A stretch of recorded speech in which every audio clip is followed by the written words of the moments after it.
get it popping. All right, guys. I got to shake off the rust. It's been a couple weeks, but guys, this is the first episode. I'm super excited about it. I've been dying to do a crypto NFT podcast, and here I am with it. So these segments are going to be called Crypto Champs, Crypto NFT Champ Podcast. And today I got a special guest. This guy is really about to take over the NFT world. Okay, he is not only an owner of one of the Bored Ape Yacht Club apes, which are over $1 million each, but he is the creator of Skull Kids. Skull Kids is a dope project. You see it right here on the TV. His name is Jack Davidson. He's an artist. He's an NFT crypto enthusiast. He's in the world, and he's coming here today to tell us all about how he got involved and everything he's got going on. So welcome to the show, Jack. Thank you. Just want to say real quick, Christian, we had linked less than 7 days ago. And like, it's just something I always talk about, just like with my brand and just with people, is I'm a business guy. This isn't my first business endeavor. I've done 100 different things. And you just, real recognizes real. You can tell when you meet somebody if you click right away or not. You know what I mean? Okay. Like you're always able to be like, oh, like I fucking like this guy, or no, this guy's a piece of shit. Like you can tell right away. Yeah. So Christian and I met just a couple days ago, and it has been like, if a race car's tires were turning and it just hit the ground and took off, that's like what we've been doing. So it's just been really nice to get to know you and just everything about you. So it's just refreshing. Likewise, man. Yeah. For those who don't know, he well, I'm sure all you know, that's pretty fucking stupid, but he runs the gym, and I came in here and I paid him in cryptocurrency for my gym membership. Hell yeah, boy. And like I as a crypto guy, it's tough to spend it. It's tough to find, you're not supposed to spend it. You're supposed to save it now, whatever. But like, still, I'd rather, I want to hook some people up. I'd like to just do stuff like that. And I thought that was such a sick thing that you did. Like, it was that was my first crypto payment I took. Really? Yeah, I offer it. I put it on social media. We take ETH, Doge, whatever. We take a bunch of stuff. But you were the first person to say, yo, you want to take ETH? I was like, hell yeah. I was excited to take that payment. So that was dope. Yeah. So, the space is NFTs, man. Like, everybody is just like, everybody kind of knows a little bit, right? Yeah. Even me, I only know like a little bit, like I don't know that much. Right. I'm an entrepreneur at the end of the day. That just happens to be good at drawing, and I'm very creative, and I'm just always moving and shaking, always, no matter what. Doesn't matter what the endeavor is. So this opportunity I saw with NFTs, I was like, I can do this all day long. I just have to like learn about, like the fine print behind it. And once I did, I just hit the ground fucking running. And I'm lucky with everything that I do. My family and friends joke around. They call me Ferris Bueller just because like I'm always at the right place at the right time. Right. Always. Like, doesn't matter what I'm selling, doesn't matter what I'm doing. I am just the guy that just like, I just got a little bit of devilish charm. I got the right smile. I'm in the right place at the right time always. And NFTs was just another manifestation of that, of the success that kind of just follows with what I do. And so something that I try to integrate with that, as well as I try to coach people like online, like just with NFTs and just in this space, that it's just like, dude, like I've had super humble beginnings. You too can do this. You can figure this out. People are made millionaires here overnight. It's insane. Teenagers. 13, 12. I've seen articles all over. I'm like, oh yeah. I tell my kids, yo, go draw something. Like, learn this industry. There is shout out Blue. I'm going to send this to you. She is this 15-year-old girl in the space who we had become she would message me appreciating my art, and I saw she was drawing art too. So there's different artists. There's like the hand drawn artist, which is where I started, and she's a hand drawn artist too as well. When I found out she was 15, and the amount of money she was making, and like she tweeted something, I'll never forget it. She was like, I finally was able to buy my own iPad today and not ask my parents for help. And I was like, what a little fucking gangster. Yeah. What a little gangster. Yeah. I'm like, you came here. She's still in school. Mm-hmm. She runs this great project, though. She creates utility. She creates all these awesome like things. And it's like this 15-year-old girl, she's going out there and she's doing it, man. She's doing it. I love that. And she's just getting the talent. The kid's talented. The kid, it's not just like she's creating like a project. A lot of the projects you see, the art's shitty. There's so many different little aspects that need to come together for it to make sense. But either if you're creating or you're buying at the right time, you're buying the right project, it's fucking the possibilities, dude. It's like you just it's really a lot about timing, place, being like in the right chat room. Maybe you caught the right, the person to spread it with you. Right. It's but you know what? Having great art and having somebody like yourself who's enthusiastic about the space, the concoction helps. Absolutely, it adds the fuel that's needed because you see so many projects don't take off because a lot of these artists very introverted. Very introverted. And I'm a salesperson. I come from a background of real estate. I come from a background of just being a broker all the time, making money. Just let's go. I don't care how. Always doesn't matter what. So when it comes to just finding that great little middle ground is really what NFTs like to be successful here. Because I will say it's like there are a lot of projects that we call it a rug in the space. And for those who don't know what a rug is just like the rug just fucking got pulled out from under your feet. You get rugged. You lose your money. Well, you said it happened to you. That happened to me. So I've been involved in the crypto space for like 2 years, but it started off with, I'm going to be brief, Doge investment on Robinhood. Boom, made some money on that. But last year, early January, I started, learning about NFTs, and I seen the hype around it, and I seen the possibilities. I didn't understand it for nothing, so I was still investing in crypto, but little by little, like just trying to learn about the NFTs. I bought an album from Kings of Leon. My buddy Burgos put me onto that. So I had that early, like last February, and I should have done my studies and stayed on it then because I would have probably jumped on that Bored Apes like you did. Right. Which is the amazing project. Yeah, that I got lucky with that. That's dude. dope. And that let's tell us. How you got it. That story that's actually a funny story. So, wait, could we just tell them what Bored Apes real quick? Like, give them an Bored Apes. If you guys don't know, Bored Ape Yacht Club is like the biggest project that NFTs have to offer right now, and it's like the floor is 104, 106 Ethereum right now. So it's at minimum like you need a couple $100,000 to like just buy in just at the base. Ape basically, but it's like there's this community of there's 10,000 pieces in the project, and there's this community that's just massive behind it. Celebrities, Justin Bieber just bought one, Eminem just bought one, Jimmy Fallon has one, Paris Hilton has one. It's like all these huge. It blew up. Yep. And so when the Apes came out, Apes actually didn't sell out for an entire week. Okay. It was before the hype was really building. Yeah. So I came into the space last April. Right. I watched Apes mint. I'm mad. You came in after I did. Dude, bro. And you're all like, you got your own project. You got an ape. Yeah. So I'll tell that story. But the ape one really quickly. So the ape is like the apex predator project. Like if you have an ape, you have social credibility. And like just on Twitter and in the space, and it's just you have survived. You did it. You own the coolest fucking NFT. Before that, it was like CryptoPunks. And a lot of celebrities still hold CryptoPunks and stuff like that. But so apes, they also offer a lot. Like just I know people are like, well, it's just a picture of a cartoon. Like what the fuck is this going to do for me? It's like not really. A lot of these NFTs offer stuff called utility, where it's like I share a Discord with fucking some celebrities. I'm a stone throw away from celebrities. I'm in the same little weird cartoon picture cult as these celebrities. Like so it's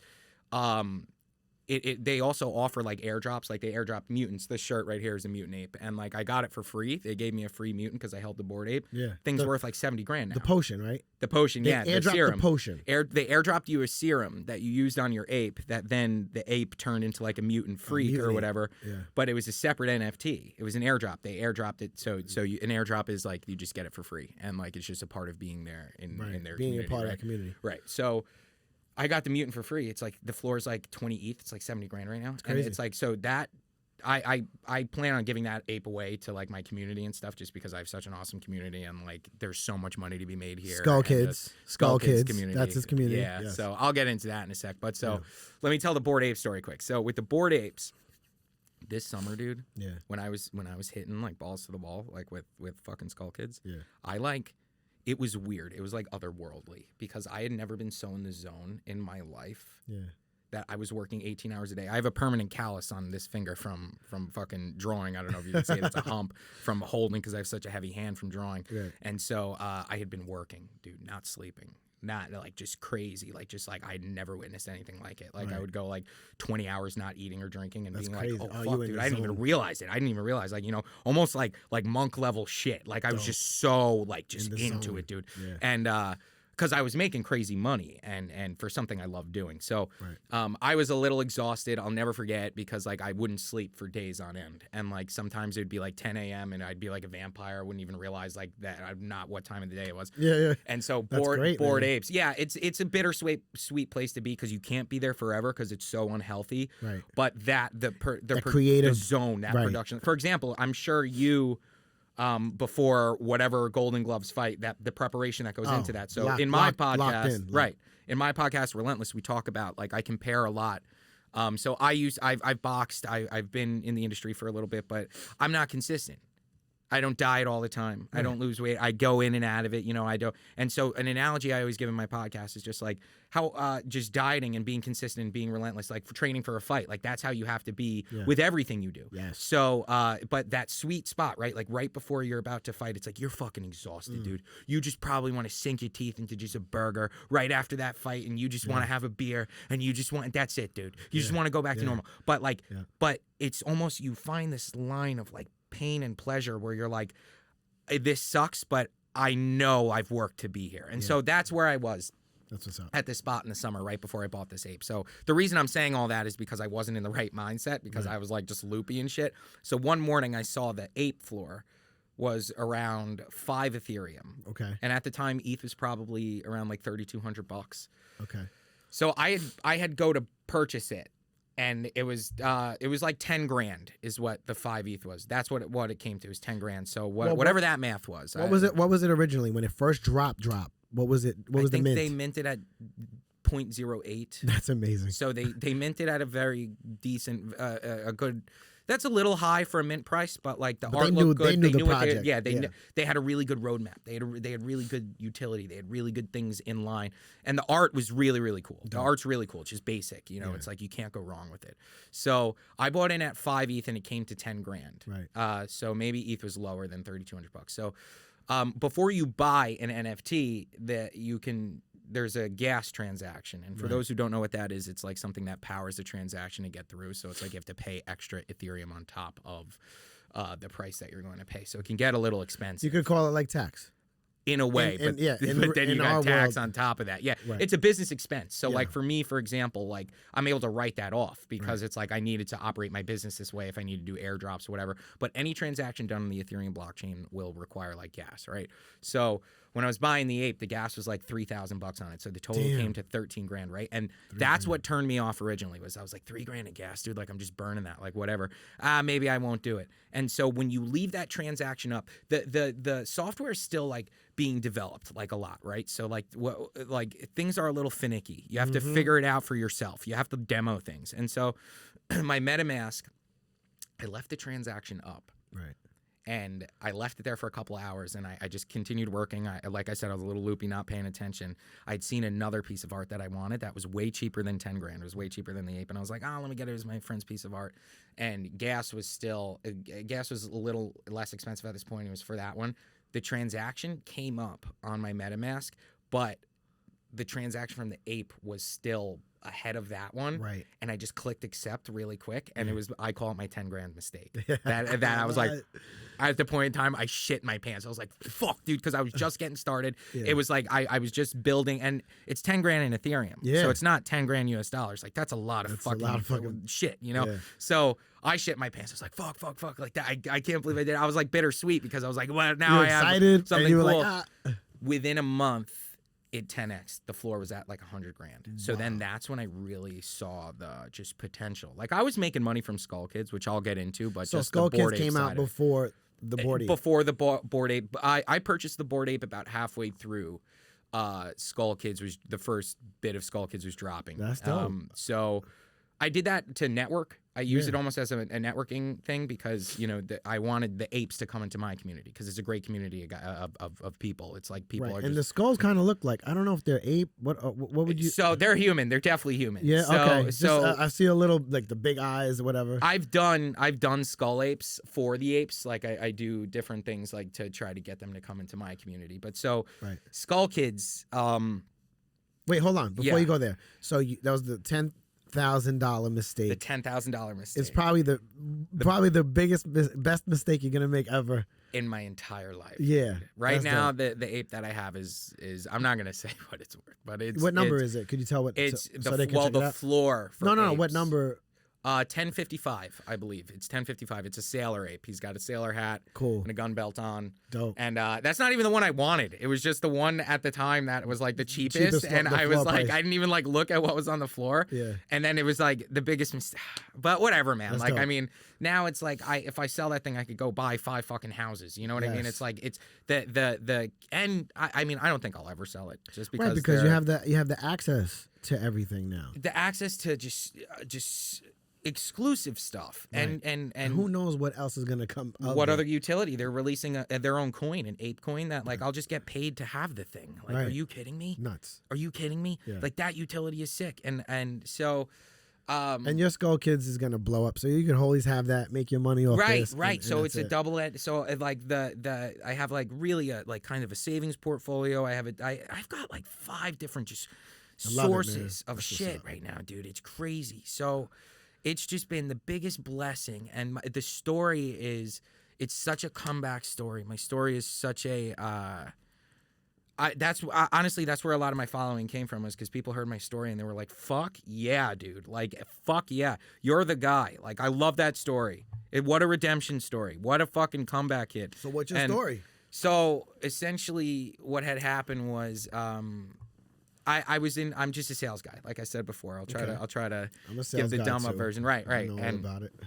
So a lot of my buddies right away, you know, they went to college right out of high school, and like I was like, I don't know if that's for me. I'm just like I want to sell. I want to be my own business. I want to do my own hours. Where'd you grow up? Hampton Bays. Yeah, let them know. And the Hampton Bays, so the east end of Long Island. I was all the way out in Hampton Bays, which is a little surf inlet.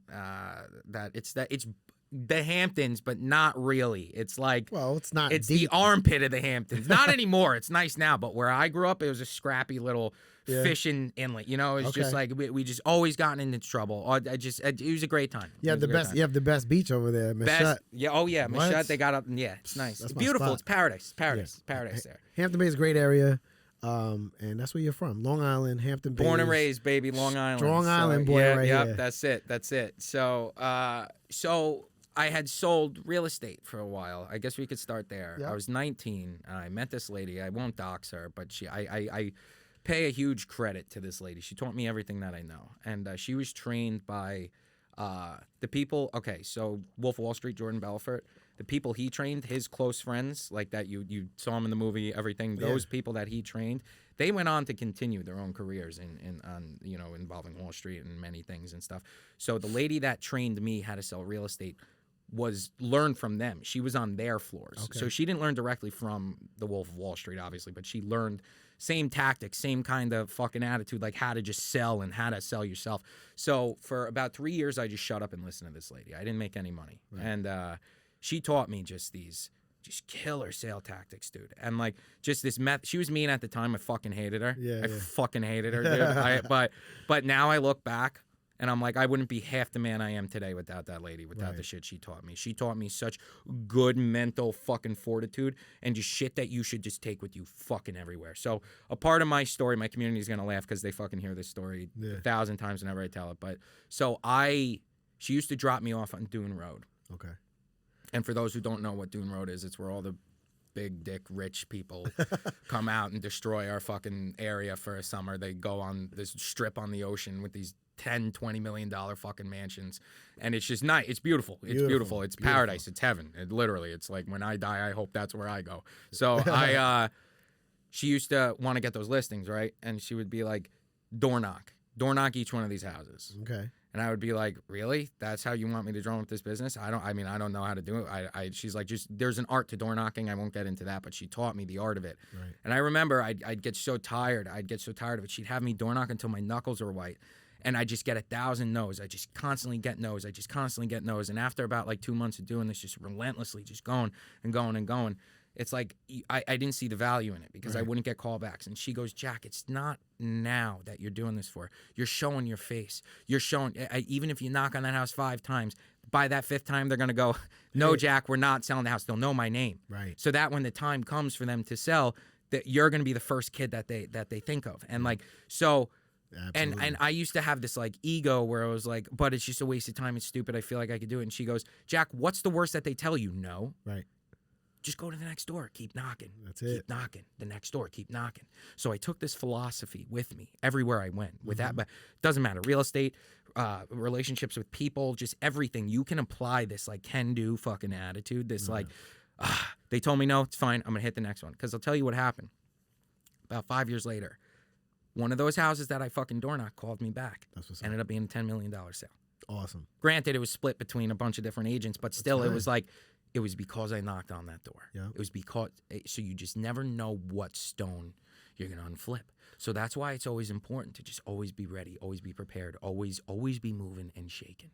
So that's why before I even get into this story, I need to share that little bit of it because it doesn't matter whether it be NFTs. It doesn't matter whether it be real estate, solar panels, a fucking boxing gym. We're doing a podcast. It's about putting your knocking until your goddamn knuckles are white. You try until you fucking do. Absolutely. What was the first thing I told you when I came in here? I came in here a couple days ago. I said, I'm fat, I'm out of shape, and I need to get it together. I don't care what it takes. I'm going to come. I know what it takes because I've done it before. I'm in and out of shape my whole life. And I know what it takes. And just coming in here with that attitude always.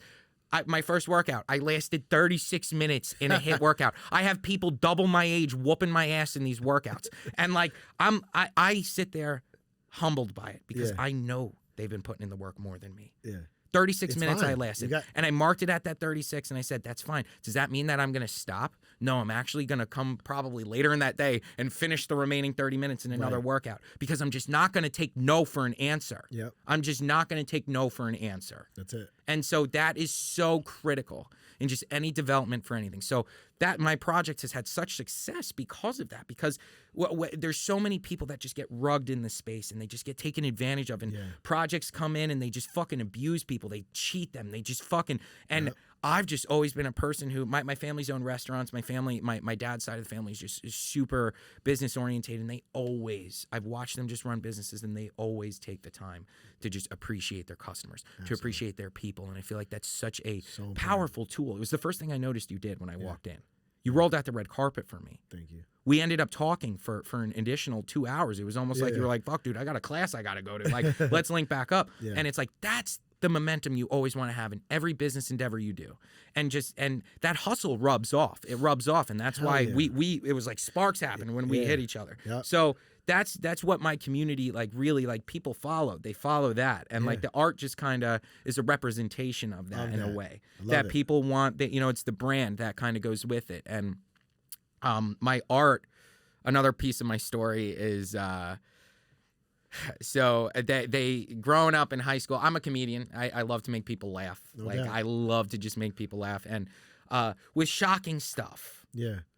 You know, my sense of humor can get so dark that there really is no bounds to it, you know? So it's like I really like to make people laugh at stuff they normally wouldn't laugh at. So growing up in high school, I used to, and I was always an artist. That's something, as you can see, my art is fantastic. So I grew up drawing penises everywhere. I'm a graffiti guy too. So, you know, I grew up being a troublemaker, and this kind of goes into the brand too. My brand's name is Bad Fruit, just because I've been like a bad little guy my entire life. I'm just mischievous. Just like in a good way, Absolutely. like in such a good way, like just that it's never meant for harm. Like it's always to make somebody laugh. No doubt. And so I used to draw dicks, right? I used to draw penises everywhere and like disgusting, like hysterically disgusting stuff. So like in high school, I used to go into the bathroom. I'd cut class all the time. I'd go into the bathroom with like a Sharpie and I'd draw like God's hand. Like, do you know, like that painting, like Michelangelo, like with the angels, but they were all dicks instead, you know, but I'd give them arms, and like people, my friends knew it was me, but like not everybody knew it was me. So then I developed this anonymous thing that people, the teachers, they called me the penis bandit. Oh yeah. Right. So they call me the penis. But did they know it was you? My dad was a teacher in the health school, and he knew, and he thought it was hysterical. So sorry to rat you out, Dad, but he thought it was so funny. So like, because he's got a good sense of humor too, you know? So like, but not everybody knew. Like my close friends, my dad, like the art teacher knew. Rest in peace, Lennon. He was a great guy. But so he, they all fucking knew, and they would be like, "Dude, did you draw? You know, did you do that one in the driver's ed room? All the teachers are pissed. They're talking about it all morning." And be like, "Yeah, that was me." So then eventually they'd hold these meetings, right? Yeah. Like at the school, and they'd be like the principal, like, "Whoever drew that dick in the whatever," and I'd be like, "Who did that, dude? Like, that's crazy." So like I just this sense of humor, this disgusting sense of humor, right, with the dicks, right? So years had gone past. I'd done real estate. I'd done a million different things. I was living in Florida for a year with my girlfriend, and I came home, and I was at rock bottom. I was at I've had a few rock bottoms. Okay. You know, who doesn't? It's good to get there. Oh my God, it's the best place. It's when you're there, it sucks. But I love climbing out of it because I love the comeback. I love the comeback story. And like, so, definitely. just at a rock bottom, I had given up my career in real estate. I was like, I'm not happy with this. I just don't want to do it. I don't know what the fuck. I want to be an artist is what I had said years ago. And, I want to animate. I want to do voice work. You know, I want to work in that industry. So, I just moved back from Florida. And something that I did, I'm very passionate about is like social work. Working with like underprivileged youth and incarcerated youth. So that's great. Yeah, I love it. Yeah. I love it. You I know, work with the kids here, so I know what you. There's some, because I was a bad kid growing up, and I never had that outlet. I never had that cool older guy that like kind of got it and like just didn't bust my balls, but like loved me regardless. And so I worked at this facility on and off for the last 10 years, par diem, just here and there, and changes your life. If you love it. If you gotta love it to be there. It's the pay shit. The kids are just crazy. You're putting your life at risk every day. Yeah. But so working there, I worked there for years, and when I was at rock bottom, I hadn't been there in a couple of years, and I hit up the owner when I was coming home from Florida. I was like, "Hey, like, I don't know what I want to do. You got a spot for me? I haven't been around in a while." He's like, "Of course we got a spot for you. Come back." Because that place is kind of my home too. You know, it's like 3 square meals a day. Growing up, I had a weird family situation, so I was like homeless at 14. Okay. And just couch surfing most of my life, and like that's also why I think a lot of my hustle kind of like I don't want to ever fail. Right. You don't want to go back there. I don't want to go back there. I know what it's like to sleep on a pile of clothes. Right. I know what it's like to be hungry. You know. So it's like that's why I'm just always moving and shaking. But so. I'm at the ranch again. Oh, I doxed it. It's a place in Riverhead called the Timothy L. Children's Ranch. It doesn't have great track records. The place kind of the people that run it suck. It's not the kids. It's the people that run it. And but anyway, that's a whole other fucking thing. But so I used to work overnights there, and I would sit on the couch and you know just I'm doing paperwork. I'm doing whatever, and I'm just trying to figure out the next step in my life. I'm making like dog shit money. I'm like, fuck, dude. Like, I'm working 70 hours a week. I'm back. I'm not working for myself anymore. This fucking sucks. So, longtime buddy of mine, Paul, he's got his own project. This is April last year. He starts hitting me up. Okay. This is April last year, right? So, he starts hitting me up. I came home from Florida January. Started doing Look at that turnaround. Look at that turnaround. That's dope. So, not a pot to pissing. Not a pot to pissing. Right. So, my buddy Paul hits me up when I'm at the ranch. He's like, dude, you got to try NFTs. And I'm like, dude, what is that? Google NFTs, see cryptocurrency. I know nothing about cryptocurrency at this season. Right. I tell him, dude, I'm not doing it. I hear that shit's fake. You know, anybody that's watching that doesn't know. It's a pyramid scheme. Exactly. All the shit that you naturally think. I thought it. I said it. I said, dude, no, I've done pyramid schemes before. I'm not doing them again. Yeah. I'm not losing my shirt. I don't have 20 grand to lose right now. Right. I can't throw it in there. So he's like, no, dude, it's crazy. It's like artists, blah blah blah. He kept telling me, he said, do the dicks, and do the funny shit. Do the funny shit in the dicks, and do it on Twitter. I promise you, you're going to make money. No, dude, I'm not doing it. 2 weeks, he's convincing me. Right. 2 weeks. Dude, come on, just trust me. I'm like, no, dude, I'm not fucking doing it. I was just at such a defeated season in my life. And then that's right. What do I have to lose? I hear her in my head. Yeah. So what's it? Yeah, whatever. All right. I'm already at rock bottom. I got nothing to fucking lose. So then I'm at the ranch. It's like 2 a.m. I'm sitting there and I start drawing Pikachu as a dick, and it's so disgusting and it's so horrible. And I put it up on Twitter and I start to like learn and navigate the space, and I start seeing people respond to the dicks, right? Of course they are. And the responses were exactly like I said, like comedic shock value. Like I get people that were like, "Oh my God, that's disgustingly hysterical. Why? Why did you draw that? Like, why does that exist?" And I'm like, "That's exactly what I want you to do. Right. That's exactly you did that." So then, you took your high school and you put it to the whole NFT world. And my biggest thing is I love serving fuck yous to people. Yeah. Who doesn't? Right. And in a good way though, where it's just like I made $1 million drawing dicks on the internet. What'd you do this year? You know, that it's like that you can go chase whatever you really want to chase. You know what I mean? Like it's just the world is your goddamn oyster. Yes. You fucking go out there and you fucking do it. And that's how it's done. Yeah. It's not done by just sitting there and getting that. It's oh my god, I'm gonna get into a whole other fucking thing talking about it. Get into it. But so what happened is so I come out with this line of cocks called Dickers. And that's the project on OpenSea? OpenSea, yeah. Okay. So there was the first project I did called Dickers. And that idea came from, I wanted to originally do dick stickers and like draw stickers and go sticker them around the city. So that's where Dickers came from. I wanted to do that years ago. And then what happened was I would have this clientele of people that were like, dude, like, your art's phenomenal, but I just don't want to collect a dick. Right. You know, and like that to me is like, I get it. But like, I also like people like that. Like those are people I don't necessarily like, I never want to be in a room with, because it's like, if you can't laugh at yourself or at something so silly, then like that it's you and I are probably not going to get along in the long run. But I also understand not wanting to have Captain America's butthole with his dick tucked in between his legs as your fucking profile picture on Twitter. So like, I get that. So what happened was my girlfriend was like, babe, like this is your one chance like to be an artist, and this is what you're doing, like you're drawing dicks. Yeah. And I was like, well, I just, you know, she's like, not everybody gets you. They don't know you. They don't know the funniness behind it. It's a little weird. Right. And then when she said that, I was like, oh fuck, it is a little weird, isn't it? Yeah. So skulls was always something I drew, and so there was generative projects coming out. And for those who don't know, there's generative projects and 1-1 projects. Okay. And generative projects are what you're seeing on the screen, these skull kids, they're generated. And what that means is that an artist draws like different attributes and like layers. Layers, yeah, essentially. They draw different layers, and there's like an algorithm that a developer creates that it like makes a mix match. So it can create endless opportunities. So you could have, just so for instance, like you could have a hat, horns, halo. Exactly. You could pick like 10 different things that are hat. Exactly. Or, you know, for your head. 10 things for your eyes. Right. And it's whatever you mint comes at random. Right. So like you never know what you're going to get. Right. And like it's just all random. That's what kind of makes it cool, you know? So it's like there's an ass for every seat. Like it's really interesting. So the first Skull Kids I created, there was only 200. That was dope. Yeah, this one's cool. The blue and red. I try to make colors pop. Yeah, that's definitely a thing. Color theory is a thing for artists to make it aesthetically pleasing for everybody. Right. You know, to get somebody to go like, oh, that lights up the serotonin in my brain. I try to achieve that. I try to achieve that, especially with my art style. It's all calculated. The line work, everything. This is all calculated.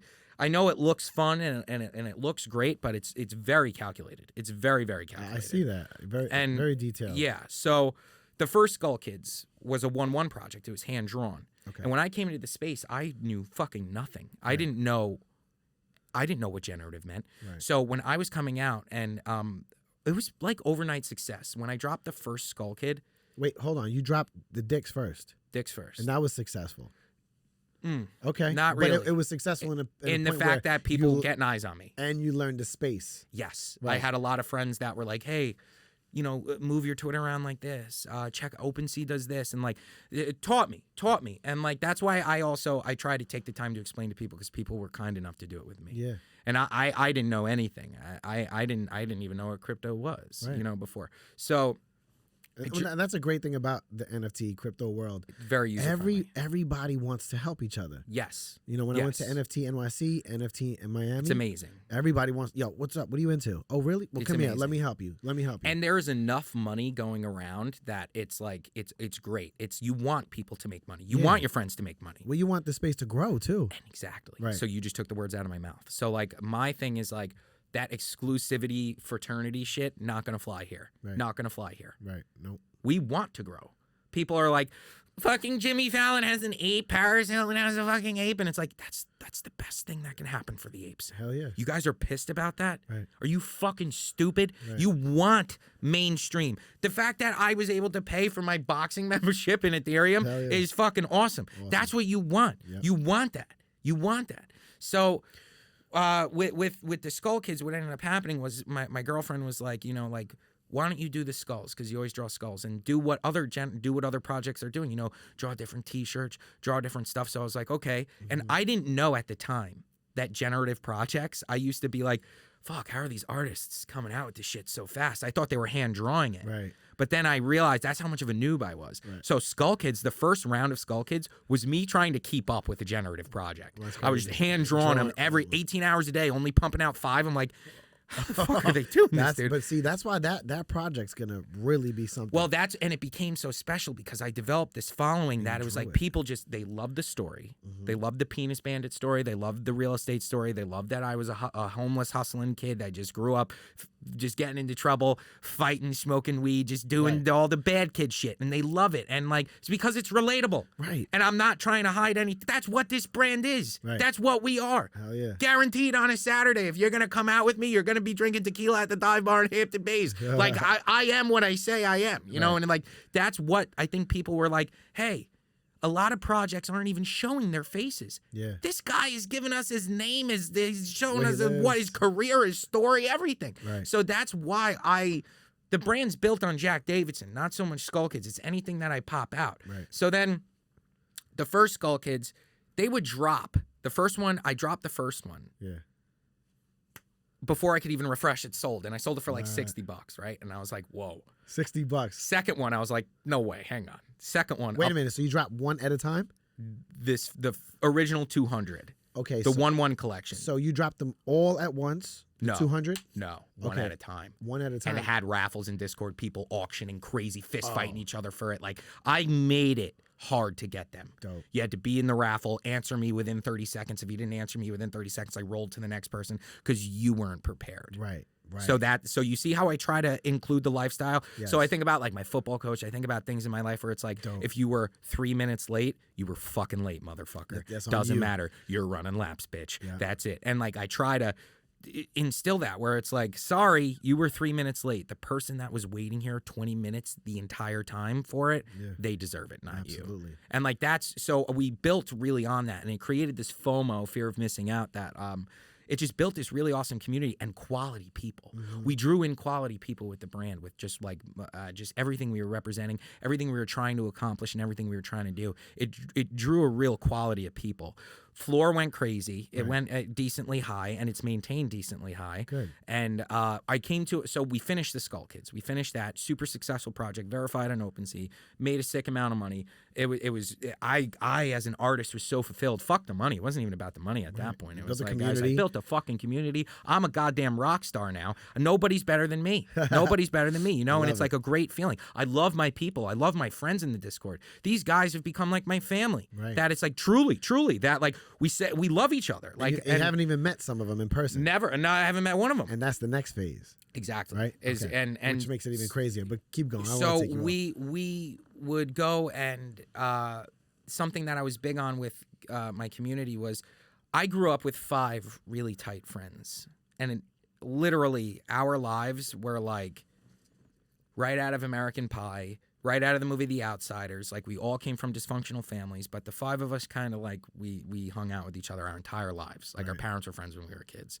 And so we always looked out for each other. And we were just this scrappy little Goonies, group. man. Yes. Love it. Yes. A little worse than them, but yes. Yeah. And like, we still are. We're still that tight to this day. That's and great, like we always say it's so gay it's not, because that's how tight we are. It's a blessing. Like, I love you, man. Yeah. I mean that for real. Like, I love you. I love you. Yeah. And I will do what it takes to get to that point with you. Like, I will do anything for you. And that little street gang vibe of sincerity,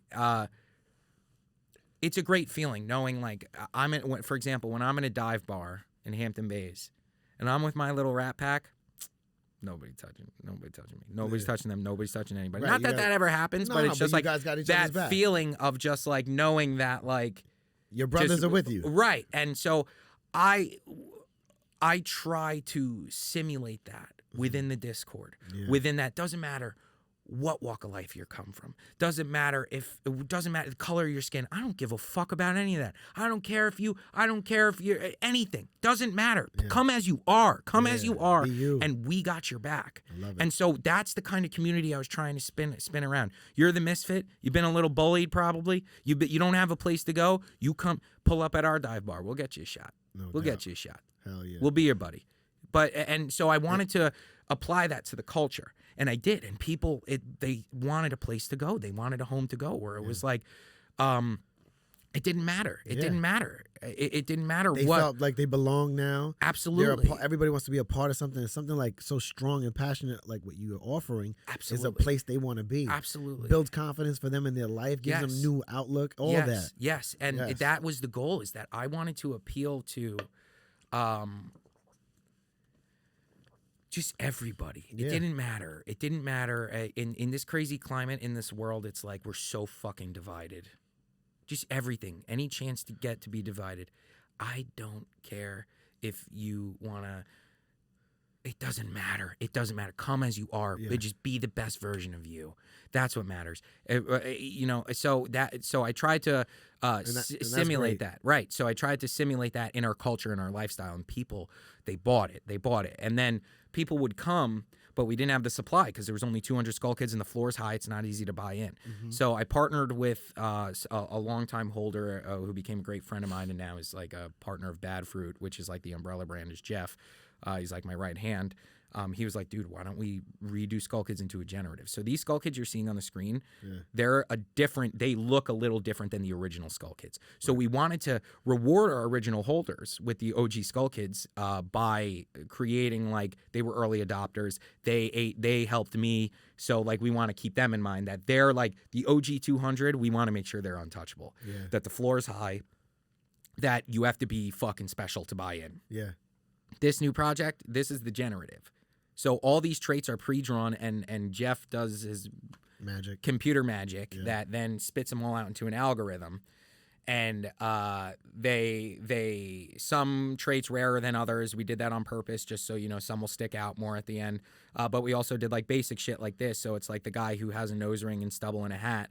Or the guy who's a horny business person, or the lady who's a horny business lady will be able to, or the guy who loves hot dogs and fucking Slipknot concerts and wants to have demon wings, whatever the fuck it may be, that there's an ass for every seat. The person who wants to run around and be naked all the time and thinks that they are a demon and have devil horns, there you go. It's like, to the guy who likes pirates. You know what I mean? Or the Goonies. Or the Goonies. Exactly. That is like, whatever resonates with you. The chill guy with the bucket hat and chewing on a piece of grass, right? I love it, man. So it's like, I wanted the spectrum, and more ass that jacket's based off the jacket that I walked in here with. So it's like the shit in here is like, so they all will mix match. Goes with it. And we wanted to make sure that it was like there was an ass for every seat. So we wanted to make sure that there was something for everybody, that they would be able to come in at a decent price, because the floor for the OG Skull Kids, it's $1,000 baseline. If you want a cheap Skull Kid, the rarer they get, they start climbing, they get really expensive. So it's like, I wanted to create something where it was like you didn't have to think twice about it. We haven't decided on an exact price point, but I think I want it to cost anywhere from like $60 to $80. Okay. Something you don't have to think about. That's low. You don't have to think about it. Wow. You don't have to think about it. Min 10. I'll buy 20. Min 10. Absolutely. That's the thought. That's the thought. Yeah. Because what happens is with a lot of these projects is that they'll drop. They'll sell it at... Yo, he's giving you alpha right now. Yeah, you guys are getting You get his serious alpha. You guys are getting alpha. Pay attention. We have a guy in my Discord, just so the people listening know. His name's BK. Shout out BK. We think he's fucking Batman, because the guy he's just like, nobody knows what he does, but he's just this seasoned trader who just has got like, it's just this wild shit that you hear of, and like, you're just like, who are you? Right. Who are you, BK? Like, we're curious. That's like, cool. that's the kind of people that live in Skull Kids. It's just, I call them wrinkly brains, because like, they're so much smarter than me. And like, I'm just the guy who draws dicks. I'm just the talent. I'm the pretty smile. Like, it's those people that keep it alive. Like, they share real stuff that like, dope. I read it and I'm like, I don't even know what this fucking means. Like, I have to Google it for hours after. And I'm like, wow. That was great that they gave me that information. Now I have the leg up. Now I have so much more info. Right. But so... Wait. Touching on that. So guys, getting involved with, say, Skull Kids, right? you could learn so much about this world by just being involved in their Discord and just understanding the space and seeing how valuable it is, and being a part of these white lists and, like I said, Discords and these communities. If you don't know nothing about NFTs or crypto, that's where you want to be. Absolutely, and that's where you want to be. That's something I want to tail on that real quick, because that's something that we, as the brand, I think that's why we do really well too, is because we're like a beacon in the space. Like, I openly say, I have a podcast once a week. I talk like this all the time. I openly say, please come as you are. There's no dumb question. I don't care if you don't even know what a MetaMask is. I don't even care if you don't know what a fucking wallet is. Right. Come and ask. We're not going to make fun of you, because there are Discords that are toxic. You go in there and you're like, well, how do I set up my MetaMask? And you get these shriveled dick guys that are like, well, oh, you don't know how to do MetaMask? You know, like, just fucking are retarded. And it's like, dude, you don't, R word, bleep that out. I'm still, I'm trying to figure that out. But so, but what I'm saying is, it's like they, so scared, dude. Like, I don't know what's okay to say anymore. You gotta be careful, but it's more friendly, your space. People want to. That's what we want. Is that we want you to come ask us, because then also it's like, when you establish somewhere first, that's normally where you post up and you make home. And something I also say, like with Skull Kids and like the Discord, is like, I don't give a fuck if you have a piece of my art. You don't have to. I don't care if you don't even own crypto. Right. Hang on disc. Be active. I understand. Because I give away free shit too. I do POAPs. I do, like, just come to my space on Wednesday. Come introduce yourself, and I'll give you an NFT. Right. Like, that's what I do. No doubt. And that's what. And that gives the person like, yo, I got something now. Exactly. They never had an NFT. Now they have one. Now they want to understand it more. Exactly. What do I have? And so that's the kind of dope community. Yeah, dude. Bro, I love these Skull Kids. There's so many, dude. I can't wait. There's so many, and we're so stoked to drop it. It's gonna be so sick. Yeah, join the Discord ASAP, because they're gonna have a pre-launch party, all of that. We're figuring out, like, exactly. It's gonna be huge. Is what we're, because it's already an established floor. Skull Kids is already established. The OG 200 Skull Kids. We have probably around 700-800 people in the Discord. We got, like, super active people just constantly on Twitter that follow me, that follow the brand. And, like, this Skull Kids project, the reason why we're trying to price it, like, accordingly, like, just to get people, is so many projects have this fake pump when they buy, and the floor skyrockets. Yeah. And then right after, it tanks because people sell and they just want to make a quick buck. We're not here for that. Right. We're here for the 15, 20-year investment. We're building something that I want Skull Kids, mark my words, 10 years from now, you're going to clip this back somewhere on TikTok and take this. I want Skull Kids, I want your fucking kids to go into a 7-Eleven and see a pack of Skull Kids cards. I don't know, I'm just shooting it off. And annoy you to the point where you have to buy it for them. That's my goal, is to make it that recognizable. Disney, Pokemon, I want that. It feels good on my brain. I want it. Absolutely. And, like, so we're here for the long haul, right? So that's why we're trying to have this sweet low price point. It'll probably sell out instantaneously, but, like, because of the low price point. But I want to offer a low price point for that kid who's out there door knocking doors looking for the opportunity. Yep. For that person that is sleeping on a pile of clothes out there that may not have a pot to piss in, and change someone's lives. And let's do it together. The story together. Let's start the floor low together, and we'll create the value together as the community. Yep. And that's the truth. From my perspective, a lot of artists out there are just looking to make money. I'm looking to build a cult, is what I'm doing. I'm looking to make. There's more value in that. Put food on people's table. I'm looking to do what I do best and create. And there's just so much in my brain always. I love it. This is such a great medium of getting that out there. And it's just been so life changing. And to anybody out there that is curious, or you're fearful, or you don't know, the number one reason in sales, you think about this for a second, okay? The number one reason in sales, the reason a sale does not go through, is because of fear. It's a lack of education equals fear. So what does it take as a good salesperson? I am a killer salesperson because I know my shit before I go in there. And I also know how to read a room very well. I know my clientele. So I know, for example, if I'm going to close a $2 million deal, $3 million deal, this fucking tattoo gets covered up. I put on you just appeal to your audience. Know how to sell. Know who you're selling to, right? And I think education is important. So you get a lot of these projects that FOMO, right? They don't educate. Oh, it's just great. It's great. It's great. The art's good. But it's great. It's going to be so crazy. And that's like all they really say. Right. And they give you this fake ass roadmap. The roadmap, we're going to do an animated series. We're going to do this. We're going to do that. Right. And they don't follow through. They make $10 million on initial mint, cash out, go fuck yourselves, everybody else. Yeah. Not a good look. Nope. And so projects like mine have risen because of it. So it's only made me look even better. Yeah. But so when I say that, like, I'm truly here for the long haul, like, yeah, I made a couple bucks for sure. Absolutely. Yeah. I made enough money, you know. Right. But that's the last thing that it's about for me. Yeah. Because I know that the longevity of me continuing to make a career and money out of this comes from the longevity of it. I don't want to just cash out, make a couple $1 million and cash out. That's how good my idea is I know it's worth more than just a couple $1 million. And you enjoy the industry. You enjoy this space. I'm made for it. You're an artist. I'm this broker that's an artist. Mm-hmm. And this space has put 2 and 2 together for me. Yeah. And it's like, I often think this is all a dream. I say, if I wake up, I'm going to be fucking pissed. Yeah. If I wake up and I'm still at the ranch, I'm going to be fucking pissed. Yeah. I'm going to be pissed. This whole space has gave people like you that freedom of expression that you die for, like you strive for, you know? And that's why I love this space, is because I'm very creative, but I'm not an artist. Yeah. But I know that somehow I'm gonna find my niche in this industry because I am creative. Yes. And I know so many possibilities with all of this. Endless. You know, Endless. So this is perfect for you, man. This is great. And something else that I did that I really just fucking had so much success was the beginning of Skull Kids. When I came out, I was one of the first people out there that did utility. And I didn't even know what utility was at the time. I was just trying to expand. So I'm a big gamer.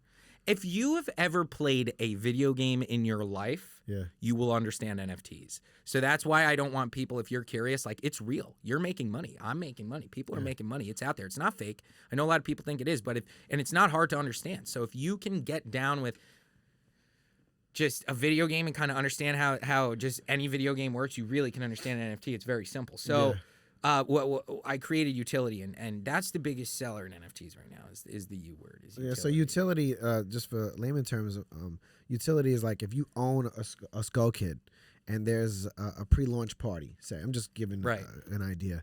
Whoever owns that Skull Kid, the original OG Skull Kid, will have access to now the events. Right. That's utility. Also, they'll say he has in his Discord an exclusive chat room. Our alpha chat. That's a part of our utility. And like also an alpha chat's something where they give you insight before anybody else knows about top tier advice. Right. Like when to sell, when to buy, kind of like could probably make just $100,000 a year just from chilling in that chat. Like honestly, just taking the advice there. Because $100,000 a year to these people is fucking change. Yeah. Is change. Right. That is like 100. So they don't mind. If you did 100 beans a year this year in NFTs, you didn't do well. Think about that for a second. Yeah. Like that's how much money circulates here. A ton of money. And tons. Yeah. More than enough to go around. And it's just the beginning. Just the beginning in the sense that I believe there's only like 16% of the world population invested in crypto and NFTs. Right. And NFTs are taking over crypto. Right. There's more money being thrown into NFTs than actual crypto space. Right. And it's still super early. Like it's not over. What? And there's going to be it's just getting started. So many projects will start coming, you know. It's like you said something earlier that I wanted to just my ADHD brain just brought me back around to it. DYOR. Do your own research. Yeah. Imperative for success here. Absolutely. Must do your own homework. So but what I was saying before with utility with Skull Kids is that utility, like he's saying, is just like a perk of holding the NFT. So with Skull Kids, I was creating utility before I even realized it was utility, just because I was trying to gamify the experience. I was trying to gamify it, like just think about like crafting systems in video games and like just how to make it fun. So what I did was the first bit of utility I created was called runes, and we're actually integrating runes into the generative project as well. So runes are elemental like little rocks that I would sell. That I would auction off to the highest bidder. And what you would do is if it was a fire rune, ice rune, whatever, the rarity of the runes would increase. There were different elements. You would get the rune, and then you would burn it. there's a burning mechanic that you could burn the NFTs to lower the supply to make them more valuable if that's what you want to do. It's kind of like staking, but that's a whole another hour and a half worth of talking. But just at bare minimum, you can just burn them. So I included a burning mechanic. If you won the rune, you had to burn it, or you could resell it to another Skull Kid holder. But if you burned it, I would redraw your Skull Kid, and you'd get a second Skull Kid with like fire coming out of the skull, or with ice coming out of the skull, or like elemented, so it made a real custom. Like, so and now you have another NFT that's valuable. But then also, here was another form of utility I did. If you hold 3 or more Skull Kids, you enter super exclusive alpha chat called the Immortals, the Immortal Gods in our Discord is what we call it. If you hold a Skull Kid, you're an immortal. If you hold 3, you're an immortal god. Exclusive chats, alpha channel, huge players in that locker room. And so when you're talking in there, that's when you're getting that top tier advice. But also, you get a percentage of secondary sales back from the Skull Kids if you hold 3 or more. And I rotate it. There's a point system we have, so everybody gets paid. But there's a bare minimum it has to make. Secondary's been kind of slow. But if I make over 0.15 in secondary, then I split it between 3 holders. I've had months where holders each have gotten $1,000 each just for having a fucking Skull Kid. That's crazy. And there's only 200. There's only 200 Skull Kids. So then when Jeff came to me and he was like, dude, like, people, you know, the brand is sick. Bad Fruit brand is sick. They love hearing you. The art, it's like I have other projects in the works right now. I got like 5 other things cooking. It's just so much I'm doing. But Jeff really brought it in to one, because originally it was just Skull Kids and the Dicks. I had forgotten about the Dicks. Right. But Jeff brought it under Bad Fruit, which was my original artist name, rather than like, you know, just being project after project. So it was like a project hub that was created by me. The umbrella. The umbrella, right. And so then Jeff really was able to streamline everything and make it make more sense. And what better way? Skull Kids already works so greatly once that let's increase the supply, change the art a little bit so you could clearly see that the base 200 were so special. Right. That's what you want to chase. But then we have these, which are the generative that increase the supply to 10,000. Sell it for a reasonable price, because we're not looking to make. We are looking to make money. Don't get me wrong. That's the reason for the season. But it's like we're looking to create opportunity for people. Like, we really care about the community, so we want you to have an opportunity. We don't want to set the floor. Our strategy is to not sell it at 0.05 just to watch it not sell out, and then the floor plummet to 0.02, and then it loses that. And then it loses the value because the mint now costs more than the secondary, and it's not even sold out. You didn't even get to see half of the art that was drawn. Smart. So we want to strategize where it's like we'll sell for a very reasonable price. Yeah. Get people the opportunity to make, almost guarantees with that strategy that the floor will have to go up slowly but surely, rather than the pump and dump. Because the pump and dump is a red flag. You want to avoid that. It's horrible. So we want to make sure that you're nestled up here. You've made it. All right, how many times have you spent $100 and you're just like, whatever, dude, like it's $100. And like, that's the thinking. I don't want you. So before you get an actual Skull Kid, the thing's $1,000. So you have to think, think to yourself, like,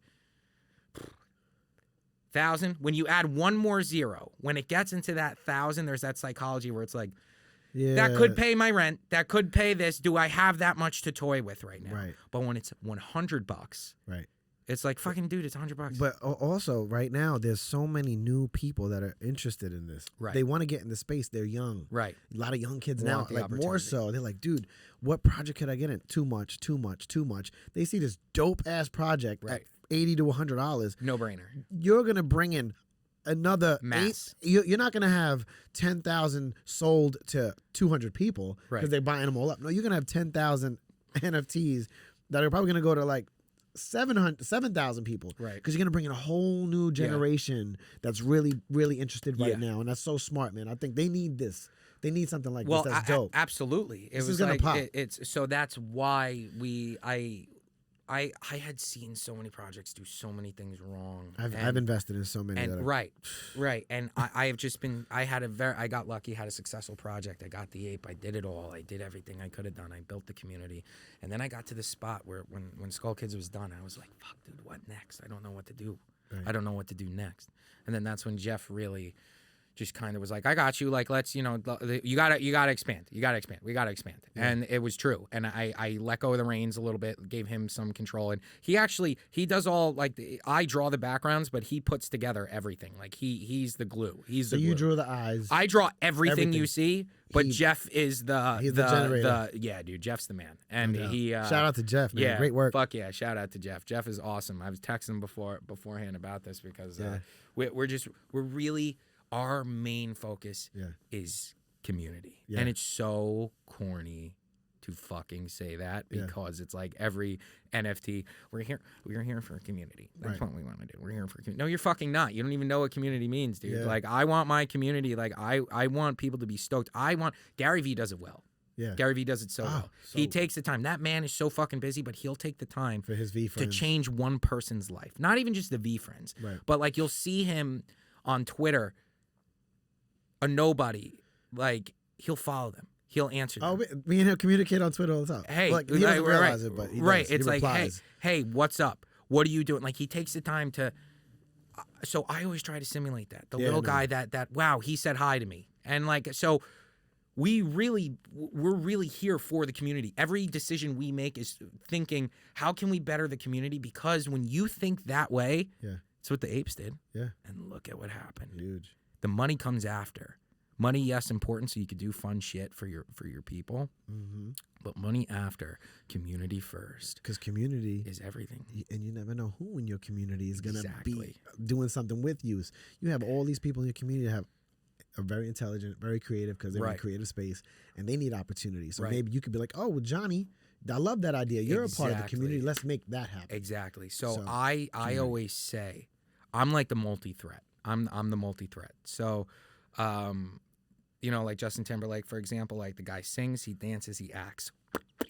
Done. Famous, right? Because he does well at all three. Yeah.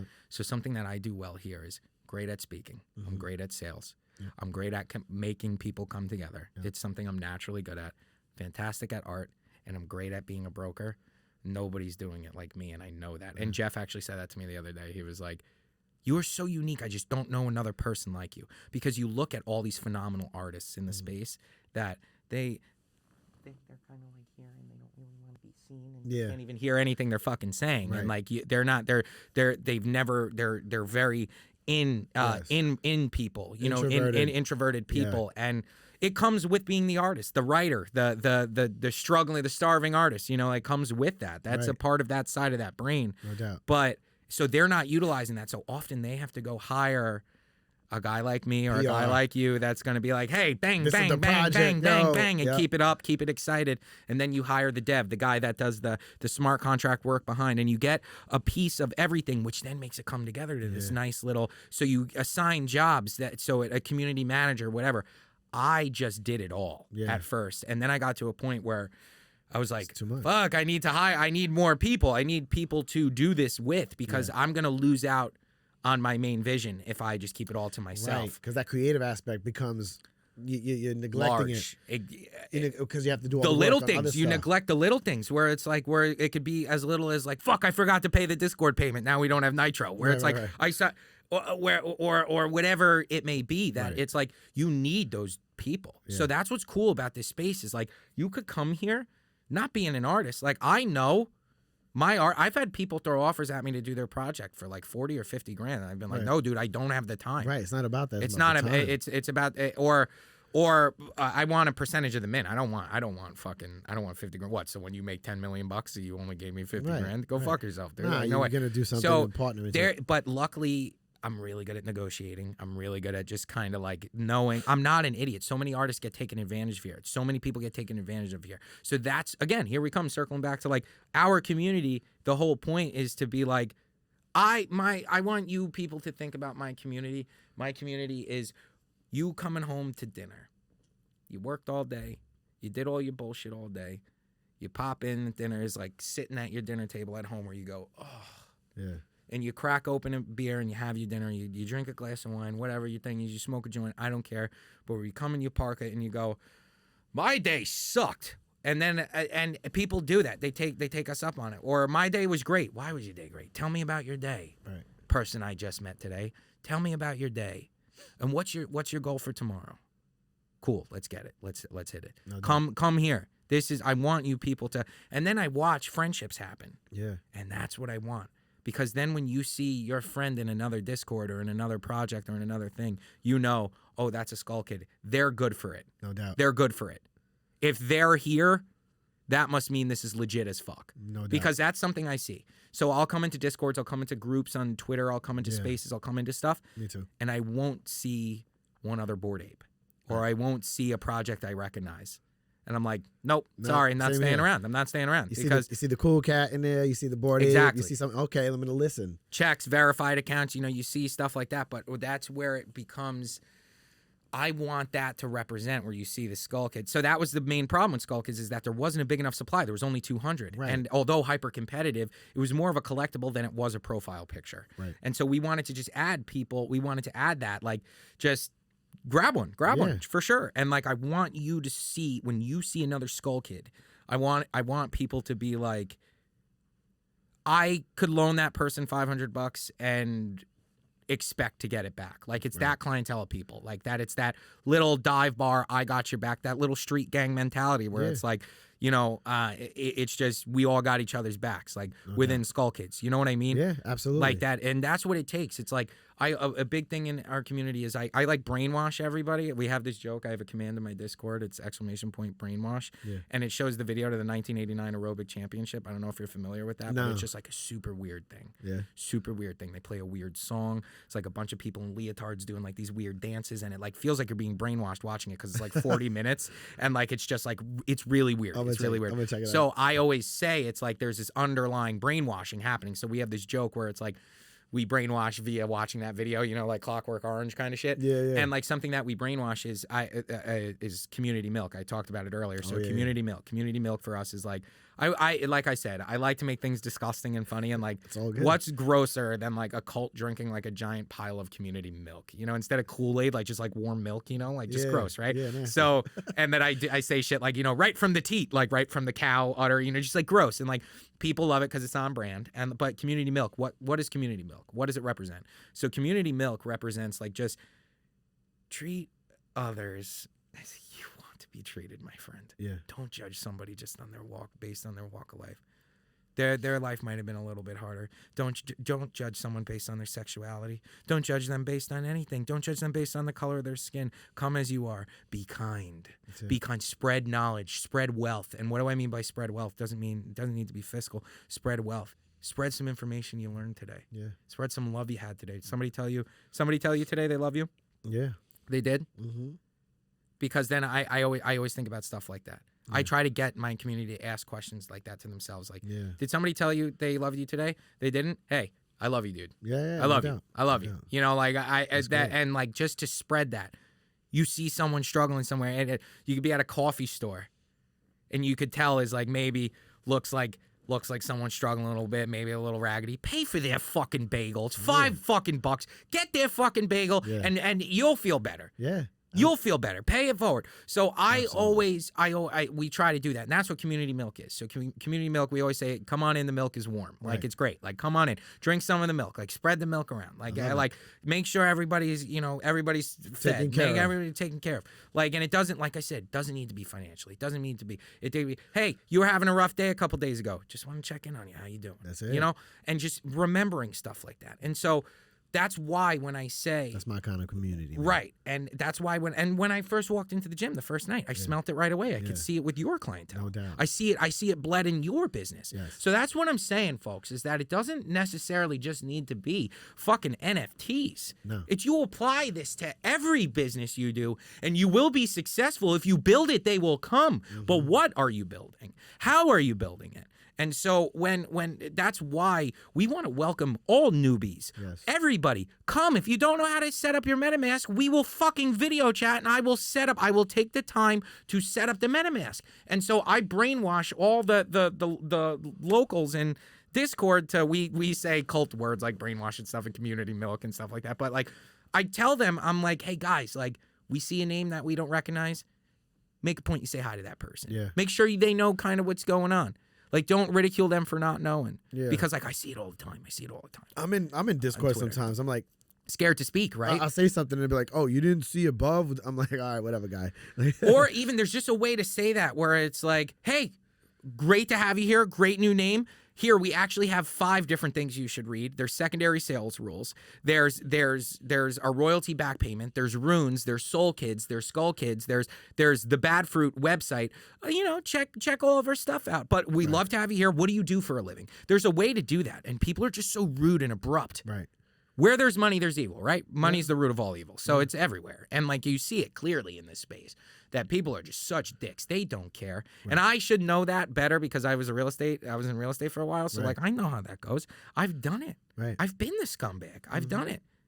But now I have the opportunity to it's a platform that not only is it like my art, it's like my whole thing. Right. I'm able to just get out there. So if I have the chance to do it right, I'm going to do it right. Do it your way. Do it my way. Be you all the way through. Right. And that feels so, that's like, it's just freedom. Liberating. Yeah, it's liberating, bro. Freedom, it's liberating because when I was in real estate, and it's like when you're in real estate, like it is so dog eat dog. You have to be a dick. Yeah. You can't not be a dick. Right. You have to be for yourself. You want to make them because they're gonna make it. If you're gonna roll over and be a little weenie, they're gonna fucking walk on you like absolutely. Like, so that was the first thing I learned in real estate was to be a dick. That's the first thing like the brokers teach you like.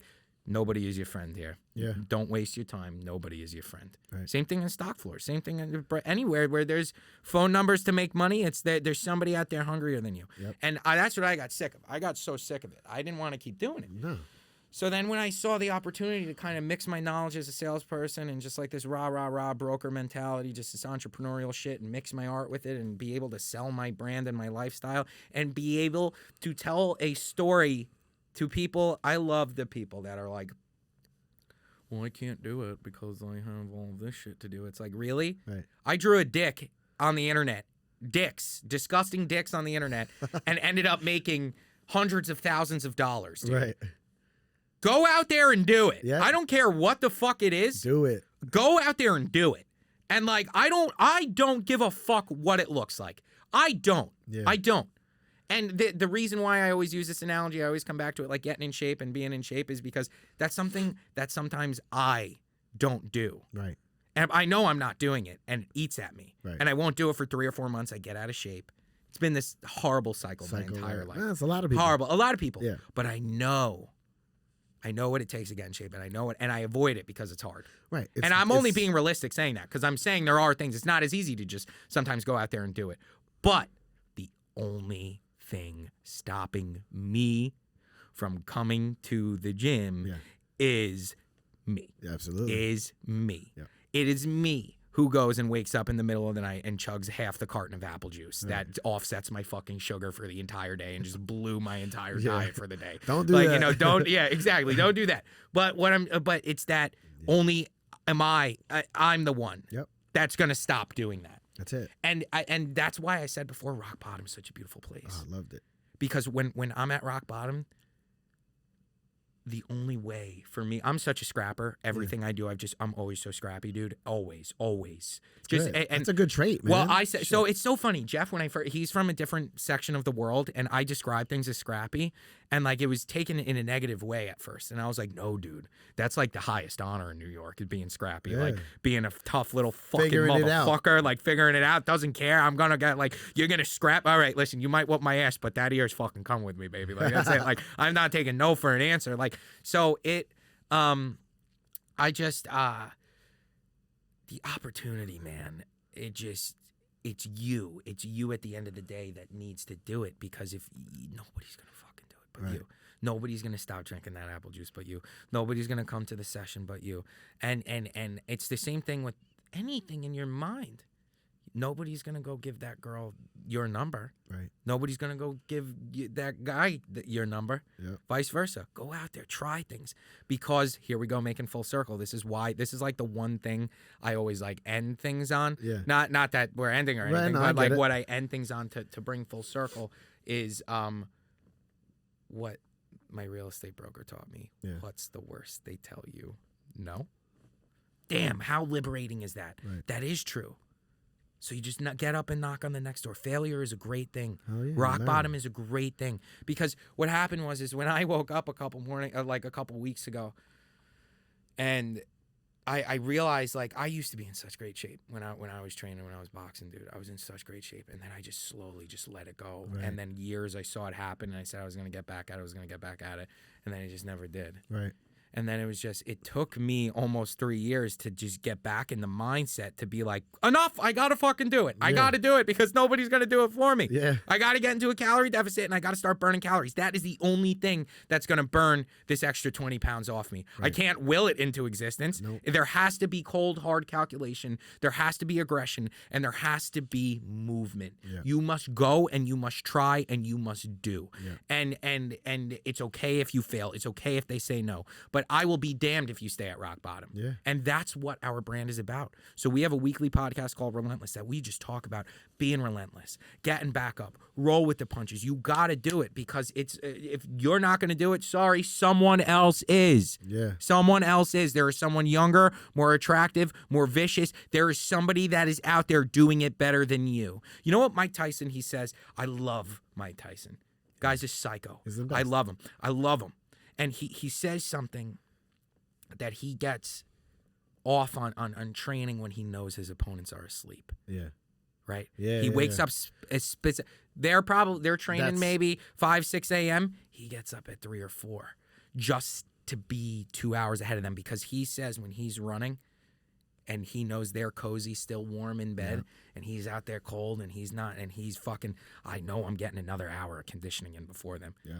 And I'm still going to work out. I'm still going to work out in 2 hours from now. I'm still going to train. That wasn't it for the day, but just the psychology of knowing that they're cozy in bed, that they're working. Still, that I'm working, motherfucker, that I'm my own competition, that I'm my own motherfucker, that nobody will take it from me. And that's the chamber that your brain has to be in always to be successful. Because I know whatever I touch, I know tomorrow NFTs go bad, cryptocurrency goes bad. Fuck, that sucks because I just made all this money and then I wasn't able to fucking really do anything I wanted to it. But I know if I needed to go back out there and start knocking until my knuckles are white selling real estate, I guarantee I will be 10 times better than I was last year, and so on and so forth. Absolutely. So when I look at getting fucked up, and I look at just not and rolling with the punches and just like just bad thing after bad thing after bad thing that can happen in your life. So great things, because that's where warriors are made, motherfucker. Absolutely. So when adversity hits, it's weird. I like get off on being able to climb out of it. Yeah. I get off on being able to brag about the story. I know maybe that's a little narcissistic for me to say, fine, but I love having my slate completely clean. Yeah. Saying, hey, I know I did everything I could. Did you? Right. Because I know I did everything I could. No doubt. I worked until my hands were bleeding. I know I did everything I could. Yep. Did you do that? Yeah. Can you sleep at night knowing that? I know, for example, like I said, if NFTs were to die tomorrow, all this died tomorrow, and I had to announce to my Discord how sad it was and everything, I know that they would all know that I gave my heart and my soul to all of them every day, 110% every day. No doubt. And that's what matters to me. That's it. And that's the kind of clientele we are trying to appeal to, because imagine that energy, but times 10,000 people. Yeah, man. You changed the goddamn world. Look at what the Bored Apes did, bro. Yeah, Look what the apes did. It only took... NFTs are not even pictures of their car. It's just art. It's art. What creates the value is the community behind them. That's it. So again, it all comes back to community, and that's what we're investing in at Skull Kids, because that's what it comes down to. It's priceless. It is priceless. It is. How sick would it be to get to the point of NFTs where it's like, I know Christian and I we've been talking about trying to set up some kind of event in the city for Skull Kids or something. I don't know. We're trying to figure out some real world shit for you guys. It's gonna be dope. It's gonna be real dope. Something in the future, but how sick would it be to have this, to create value behind the community, to say like, we're getting fucking, I don't know who's an artist everybody likes now that I'm so old with my music, dude. Music artist? Yeah, like I don't know, someone that doesn't even need to be, let's say like a DJ, like Dead Mouse or something like that. They're like Dead Mouse. Like, what if it was Dead Mouse exclusive concert? Yeah. 3 hours tonight. in New York City because we were able to network enough to get, because that's where the space is right now. You can, if a celebrity, Steve Aoki just bought a Caked Ape, you know, all this stuff. If you know, everybody's got a price tag, you know, that you hire certain people, but how cool would it be to be able to provide or to run a vote in Discord and say, hey, who do you want to see live? Right. Let's try to get them live. 10,000 people adding the same person. Hey, we'll also pay you, but we all want to come see you. We'll give you whatever it may be. How cool would that be? Dope. You know what's even doper? If you in your Discord, you create event ideas. Everybody just have stuff. Well, okay, that's so we have. So I also say another thing we do, which is really amazing, and we're one of the only projects that really doesn't do this. We have roadmaps. Yeah. For our because we have a couple different projects. We have Skull Kids, War Kids, OG Skull Kids, Skull Kid Immortals is what they're called now. And Dickers, you know, we have a lot of different things that have their own roadmaps and their own utility and their own stuff that they offer. Right. But our Bad Fruit general thing is we don't do roadmaps. Right. Because we're not going to promise something we cannot deliver. I always say that's that. what destroys the community. Why don't they change that to, like, instead of roadmap, just like vision? We call it the vision. We call it the vision. Future vision, right? Something like So what we do with our vision is that very broad. We say, here's what we want to do. Right. Ultimately, this is decided by everybody. But there are so many times, because Skull Kids had like a hard roadmap at first because that's what everybody was doing, and I was just keeping up and just learning and seeing. I had to change it 70 fucking times because a new idea would come to me. People would come to me with ideas that I liked. And so then Jeff and I were like, you know what? Smart. The community makes the roadmap. That's it. That's community smart. makes the roadmap. So you smart. tell us. Right. You tell us.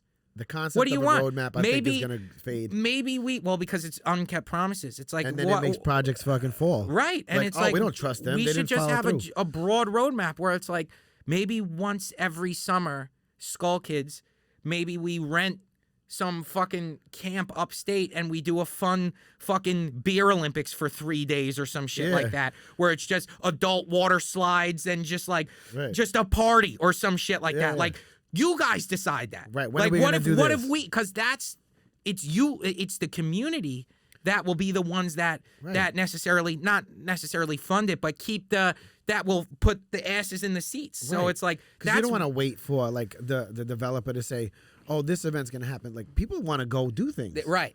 So like, yo, hurry up. Like, we want to do this. Okay, let's make that happen. Right. Then, you know. So that's why I'm so big on that. Roadmaps are honestly red flags for me. Yeah. Because the apes do it too. They do, like, they have roadmaps, but they update the roadmaps very frequently. Like, it's like roadmap V1, 2, 3, 4. Like, they kind of do it the right way.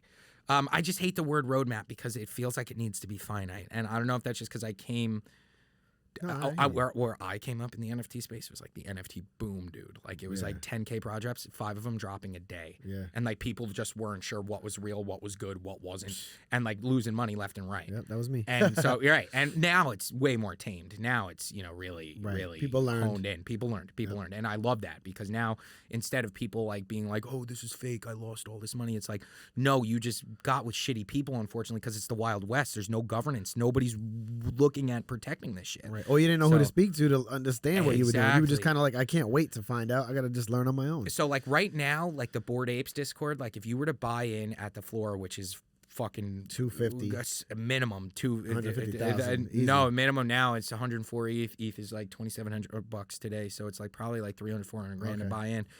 You can't just go into that Discord and be like, hi, I'm a new guy. Can you help me? Like, people will be like, dude, suck my cock. Like, get out of here, bro. Like, no, I'm not going to help you. The fuck? Get this noob out of here. Straight up. Like that, like a lot. I don't got time for you. I made $10 million this year. What the fuck makes... They'll take the time to be a dick, but to just not, you know, whatever. And it's not... I'm not digging Bored Ape. I'm just using that as an example. That, like, the message will just get unseen because that's how much activity is in there. Right. I want to make sure that Skull Kids is not like that. That it's like everybody, just anytime, any place, you could have a Skull Kid, not have a Skull Kid. I will make sure I try to say hi to you. I will make sure you feel important. And so important. But they did utility right because they drop it in bursts, like, and it gets hyped. Right. So like they did like the dogs for an airdrop.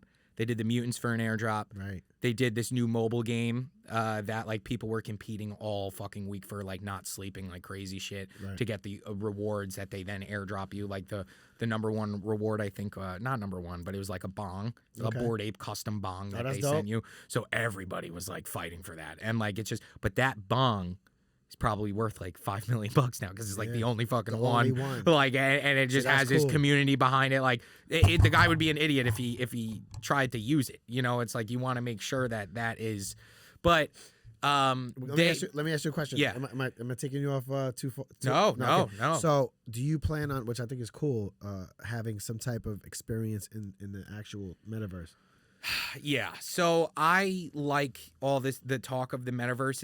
It is the future. Coming from a avid gamer, somebody who's avid gaming-wise. and gaming-wise, I look at it more everything, as like a gaming concept. And gaming, but also just casually networking too. Yes. Like you could just like now it's like if we had VR right now, I could be sitting in my house, you could be sitting there, but we can be in a virtual room talking. Yeah. It's really amazing. I love that And concept. you could be your fucking avatar, no less. Like, so it's like you can really customize your options, and it's like real. Like, I don't know if you ever seen the movie Ready Player One, but like, it's dude, we're moving towards that. We really are. For sure. Like, I don't know if we'll see it in our lifetimes, but we are cusping. I don't think we'll see that in a way that we could do that. Right. I don't think it'll be that deep, that perfected at that point. But kids could actually stay there all day. Like that's how. Oh yeah, absolutely. And so, but I think it's great. I think that's where the future is. But also, I want to invest in the real verse as well. So I want to give people utility in the metaverse and outside of the metaverse as well. Very important. So when I think about utility, I try to be captivated for utility because I want to be cutting edge with it. I don't want it to just be like, hold my shit and you get tokens back. Hold my shit, you get airdrops. Like, yeah, those are granted. Like, that's what you should do. Right. But like, I want my utility. I want it to be special. Like, so I have a background in real estate. I don't know what the insurance's license is. This is just me as an entrepreneur just dreaming and bullshitting and just talking because, you know, I will say if there's a will, there is a way. And if I can manifest it, it will happen. Absolutely. But it's just, so I thought about these ideas for like, how can you incorporate, like, how do you make that token so valuable? So like I originally had thought about trying to do like an Airbnb, like upstate or something, right? Whether it be this huge fucking literal bed and breakfast that has like these nice rooms. It's like this big manor with like a speakeasy under it that since it's upstate, you know, I could probably pay it off in one chunk, maybe live on the property as well. So I be the groundskeeper, you know, that there's whatever it may be. And just keep this as like a rotating Airbnb where since it'd be all paid off and I'd live there, it would be, you know, that's kind of pays for itself for me to do that. Right. And then base headquarters out of there or something like that. And maybe offer like it only to Skull Kids. Like only Skull Kids can go there and like, you know, spend a weekend with me, you know, like whatever it is, like really get to know me as your fucking cult leader. That's like, dope. You know what I mean? Like actually drink some fucking milk with me, dude. No like, doubt. You know, and but then also that idea kind of evolved into possibly like getting land upstate, New Mexico, places where it's cheap and like building like these little 1-bedroom modulars that it's like anybody can rent it, but maybe Skull Kids get a cheaper price or maybe, you know, do something in Puerto Rico. I don't know. I want to offer. Skull Kids can meet up there. And exactly. Like, or like we have a lot of land that maybe maybe everybody kind of owns it in a way that it's like you all have a share in this land somewhere that like we as a community decide. I don't know. There's just so many ways you can skin the cat that it's like I think real life utility is so underdeveloped. Like, for example, what if it's like, you know, Christian, for the people that are listening on my end, that the guy runs a boxing gym. We're in the back of his boxing gym right now, and it's fucking sweet. He's got a sick gym, and it's like, what if you were able to offer private fight club on Saturday nights for Skull Kids only, and it was like real scrappy. I know the insurance is probably, there is no insurance for a fight club, but like tint the windows, whatever it may be, that it's like you can offer something real, like where people then, it doesn't matter what it is. We were talking about this before. People want to belong. Yep. We all want to belong. I think it's human nature. Absolutely. To want to belong to something and represent and to have a family. The world's so crazy. To not feel alone. It feels like the world's going to end tomorrow. Everything's so fucking nuts. It's like just something tangible to hold on to. And just a community to feel a part of. Absolutely. And I really think that it doesn't matter what it may be. What if it was a restaurant? What if it was whatever? But it was like a place where Skull Kids were represented. Or where you were proud to be like, I don't know what it looks like. Or like I heard you were saying, you were leading into it, I think before. It was like, if we had a lot of land somewhere that it was like, what if we were able to start doing like music, a Skull Kid music festival? Yeah, Skull Kids. Or something like that. Skull Kids so I'm big festivals. into like dubstep, EDM, like stuff like that. And I love the venues that they I do. didn't Like, say that. You read my mind. Yeah, it's crazy, right? Yeah, you fucking read. Dude, I'm so empathetic. I was towards really people. gonna It's say, insane. Yeah. and he's like, you were gonna say that, but how'd you not? Because I was really gonna say that. That's crazy. Yeah, though. that's why I'm so good at what I do all the time, because like I said, I'm good at reading the room. I'm good. Yeah. And then a lot of people that don't realize that I'm good at that, they're like, oh my God, how'd you know that? And like they just fall right into it. You know, it's almost too easy sometimes. Yeah, but, that's great. But like I look at festivals like, for example, Lost Lands. I don't know if you're familiar with that. No. Burning Man, stuff like that. I'm Similar, but it's like a dubstep EDM festival, and it's like 3 days in Ohio, and it's just like this camp fest. And like I'm too pretty for that shit. Like I want to go to a hotel. I don't want to get dirty. I'm a pretty boy, dude. Like I went camping with my cousin and like all our boys. Ew, yeah. I slept in my truck. They all slept in the sleep in the tent. tent. Yeah, dude. Yeah. I was like, fuck that. So yeah, dude. No way. I'm not getting dirty. But this event, it's 3 days in Ohio, and people travel the fucking world for it. And it's like they got like big, they got not Diplo. Who do they got? They got like Sullivan King, they got Excision, they got like all these like big dubstep EDM like names. Bear Grylls, like they got all these like awesome like artists that come, and like for 3 days they have enough artists for 3 fucking days. That's dope. Shaq is a Shaq's dubstep DJ. artist, and like he'll DJ Diesel, I think his name is, like he's there, and it's like this festival, and it's like they take all these like animatronic dinosaurs, just 3 or 4 stages, animatronic dinosaurs, fireworks shows each night, merch tables, everything. Right. And it's like they charge $500 a piece, they charge $500 a head. So it's like, what if you were able to get this lot of land somewhere in New Mexico, it's fucking $5,000 for 150 acres, something stupid like that. Right. You build something like this, that you host annual or biannual events, something in the summer, something in the winter, that Skull Kids, not only do they get a discounted rate to come, that you then market it. You try, I'm obviously shooting for the stars here, but you market this, like, let's just say Dubstep Festival, where you pay Excision, you pay all these guys to come. It's obviously expensive, but with the amount of money in the space, and I'm sure all these guys are getting into crypto, that why not, represents an NFT brand, you pay them to do it. Yep. They come, they do this music festival. Now that you own a Skull Kid, you get this discounted price, but now owning a generated Skull Kid, let's just say the utility for that is you get a discounted price, or let's say not even a discounted price, you get to come for free. Right. You fly out, you pay for all that, but the festival itself, you could come for free. Yeah. VIP access. And we open it up to the public, so regular, normal people, not NFT people, normies, they come and they'll buy it, and because they want to see Excision, they want to see whatever. But then, here's where the real utility comes in, is the OG 200 base Skull Kids. What if I do a rev split with them, because they were my original investors? See, that's so then now we've made multi-million dollars running this festival. Portion of my people get to come in VIP for free, have fun backstage, party till their pants fall off. Yep. And then I have my OG investors that also like, hey, we're having fun, but also 200 of you each made $100,000, right, or something like that. Like, how I want to be able to do that. I want to be able to. This will come to fruition. I will. It's something along these lines, because the amount of celebrities that are buying into Bored Apes is just insane. And I just know, I haven't even dabbled truly in marketing. I've done no marketing. Right. This has all been natural. Yeah.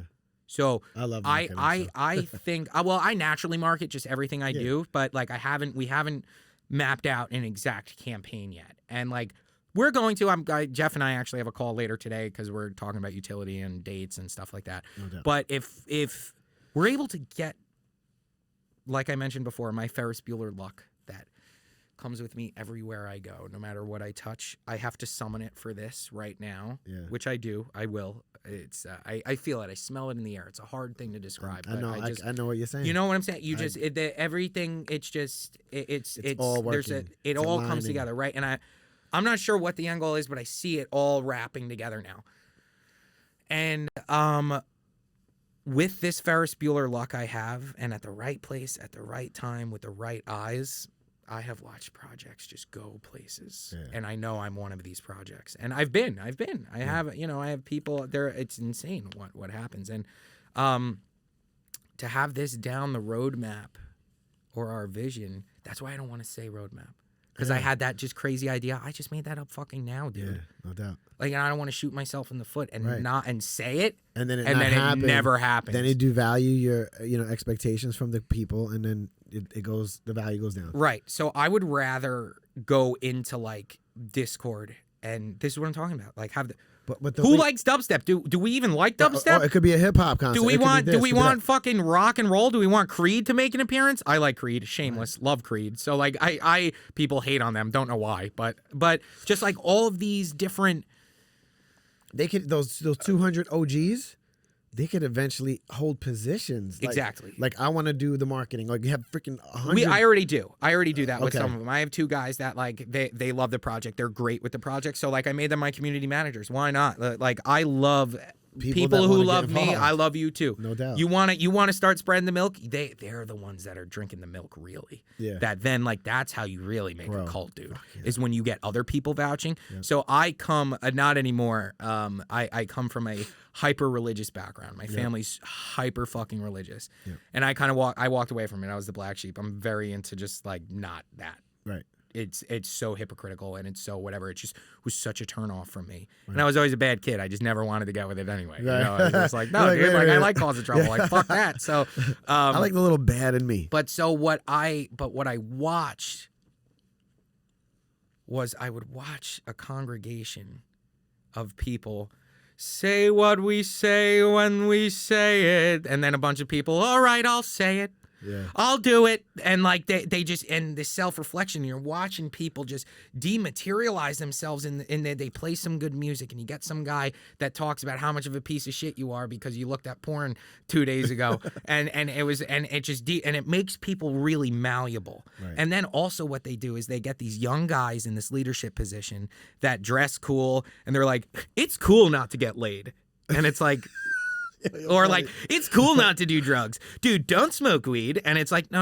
It's not cool, funny. Nor it's not. It's indifferent if you do drugs. Educate them about drugs. Right. It's like, it's like, it's just this different, you know what I mean? And I get it. But then you get these, like, this wave of teenagers, this 13, 14, 15-year-old that are like, yeah, it's not cool to get laid. Yeah, let's all do, like, and they start feeding this trickle down, just it's amazing. Yeah. What religion just does in general, like it is. And I'm not ripping on it. I get it, people. I just don't judge. It just doesn't matter. Everybody needs something. You need something. Absolutely. I just found it within myself, and being a hustler. I see God in that, to be honest with you. Yeah, I'm such a narcissist sometimes. I see how narcissistic I see God in myself. But I'm the captain of my own ship, and I know that. And I've been able to manifest everything out of something out of nothing. So but God in the Bible, it does say God created man in the likeness of himself. In his image, and what is right? God? He's a creator. Right. And we're all creators. Exactly. And I live by that too. Right. Like, if he wants us to, if he's a creator, I could create anything I want. Right. But what I'm saying is that cookie cutter aspect of influencing with religion is what I'm really trying to say. Is like just like having a pastor that has a compelling message. That you don't even necessarily need to be a hardcore Christian or a hardcore whatever to get down with it. Where a pastor will have a message where, like, Jesus or not, you could get down with it and be like, I could be doing better in my personal life. Right. Or I could be doing that. And then you get, like I said, you get this subgroup of people that follow the pastor's message, that then go into the congregation and are like, hey, are you guys doing what you're supposed to be doing? Yeah. And like, I watched it happen for years because I was the little idiot 14, 15-year-old that tried doing it. And then I was like, no, fuck that. Yeah. So I watched that, and I always took note of that business-wise. Yeah. I always took note of that. I said, what a business this is. Mm-hmm. They're brainwashing people. What a business this is. And just I always watch that. So I try to intertwine that into also the back end, how we operate business, where it's like I have my elders of the church, right, that are community leaders, that they set the standard when I'm not around. Right now, my phone's been off. Guarantee Jeff, Oppie, there's a couple people in there that I know. That's dope. That when I'm not around, they'll be like, hey, what's going on, man? How you doing? And like that, they know the algorithm. They know it. They're like the elders of that church in a way. That it's like that's what that same kind of relationship is what I'm trying to build. Where it's like, regardless if it's like here's an analogy as well, is if you were gonna be like can I talk to your manager? And then like the person that you said that to is like, they're going to say the same thing as me. And then the manager comes out and says the same thing as the person that was saying it to the person that wanted to talk to the manager.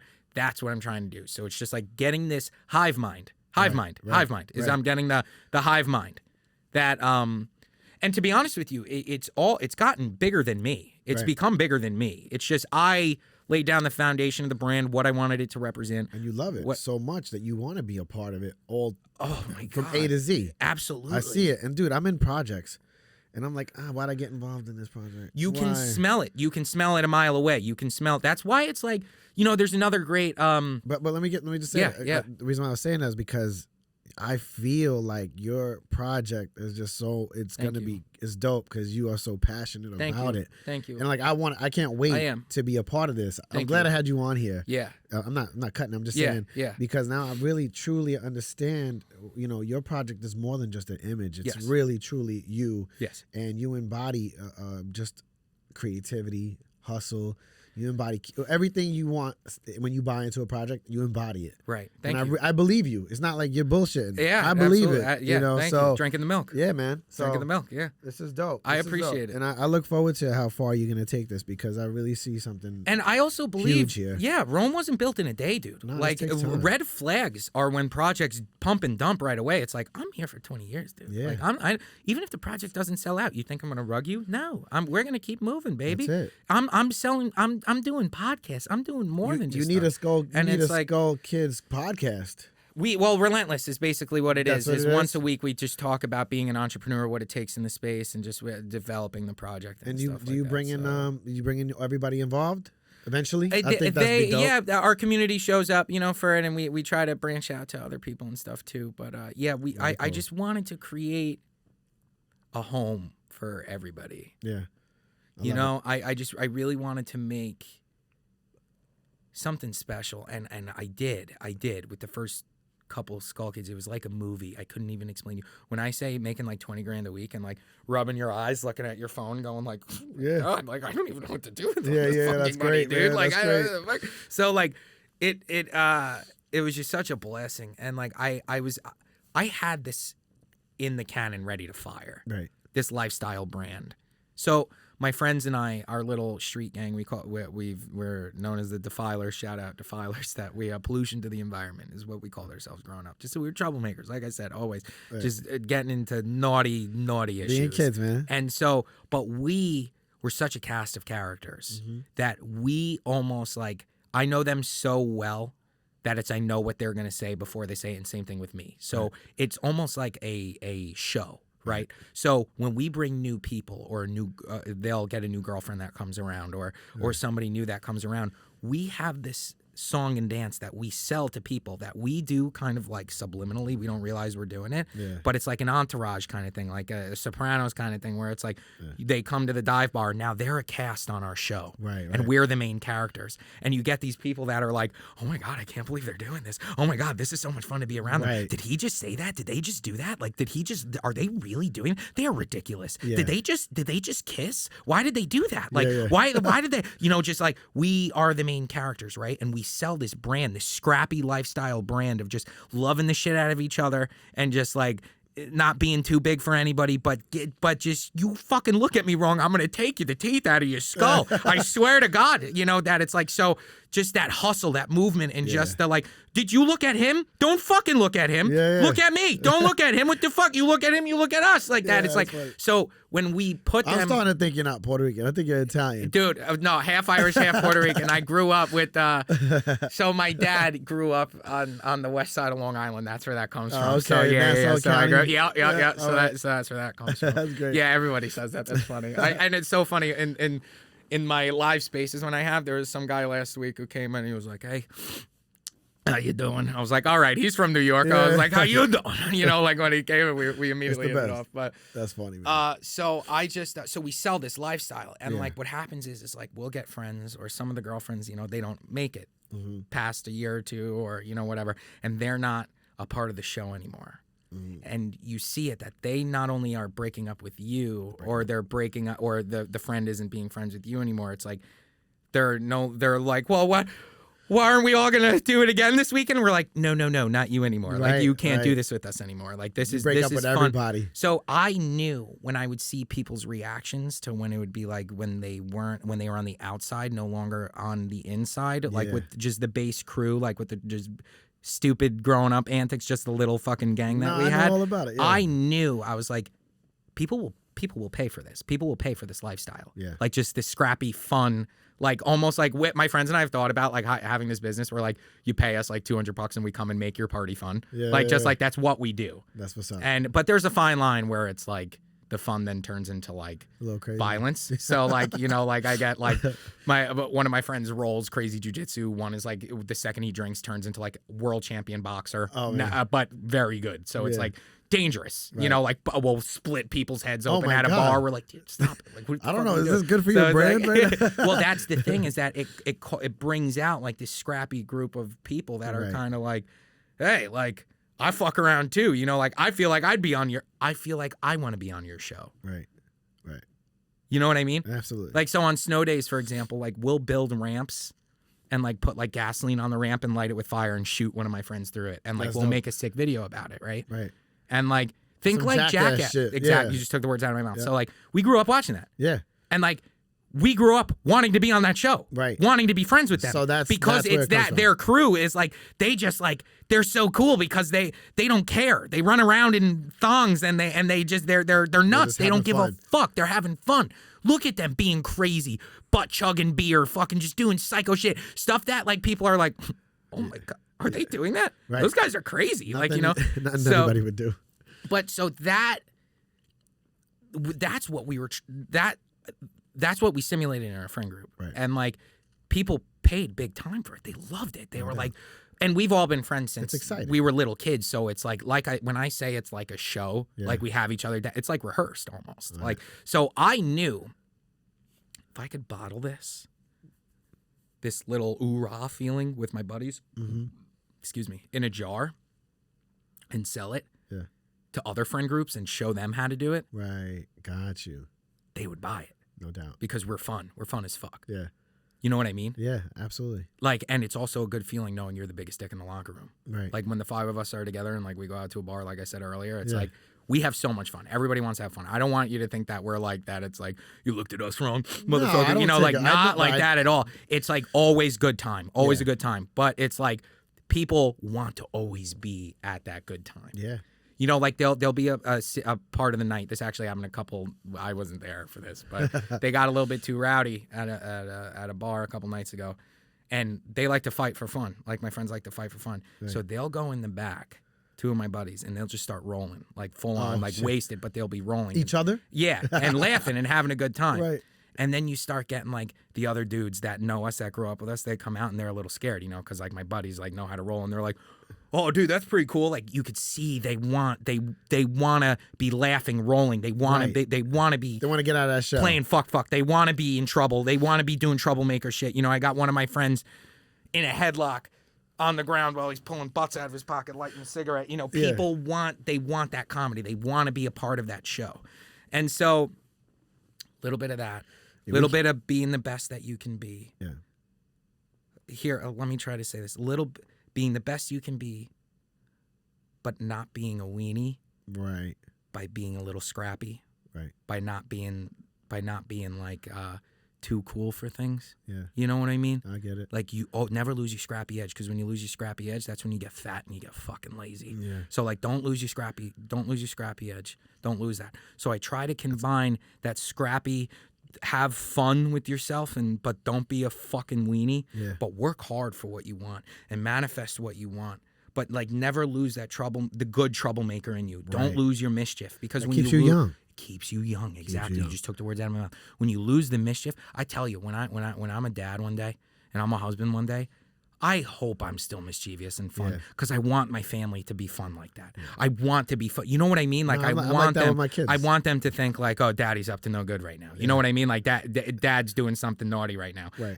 But in a good way. In a good way. In a good Absolutely. way, not in a way that hurts people. That in a way that, like I said, It's what I fun. say about It's my just friends, fun. it's like a routine. It's like we have it scripted. That we have, you know what I mean? I get it. So it's like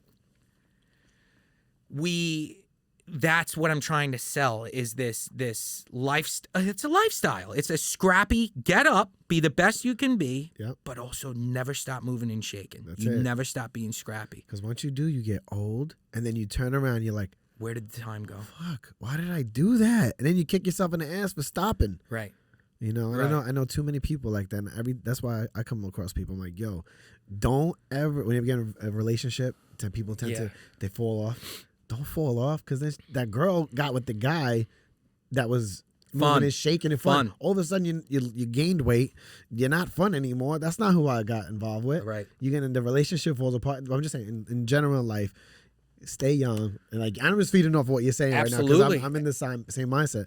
Keep it moving. It's a mindset. Young. It's a mindset, and it doesn't even necessarily need to always be something physical or something. It's just move and shake. Yeah. You got an idea? You want to go make T-shirts? Go do it. Go make T-shirts. Yeah. You want to go do it? Go do it. You like what's going on right now? You fucking loving his NFTs? Go to it. Figure it out. Go to his Discord. and that's the brand that I want to. And I tried to make the brand. Our number one rule is transparency. I say transparency is our best policy. So something that I find strength in is I apologize often. I go, hey, I made a mistake, everyone. I'm a 28-year-old guy who's trying to figure it out. I'm not brilliant. I'm sorry. And I think that there's power in that. So that's something we always talk about too, is transparency. Right. So that being the number one thing in the brand, transparency with the community, is I have to be transparent. My life has to be transparent in order for me to sell it. Yeah. So me, the Jack Davidson of Jack Davidsons, is a mischievous motherfucker. Right. He is a motherfucker that is just like, that likes to hustle, that likes to work. Okay. And I want to be able to, if I flew you out for a Jack Davidson weekend, you won the Skull Kid sweepstakes, I flew you out to the Hamptons for a weekend, and you did the Jack Davidson circuit, guaranteed you're blacked out drunk probably for 3 days, and you will go home, you'll be home with a black eye somehow.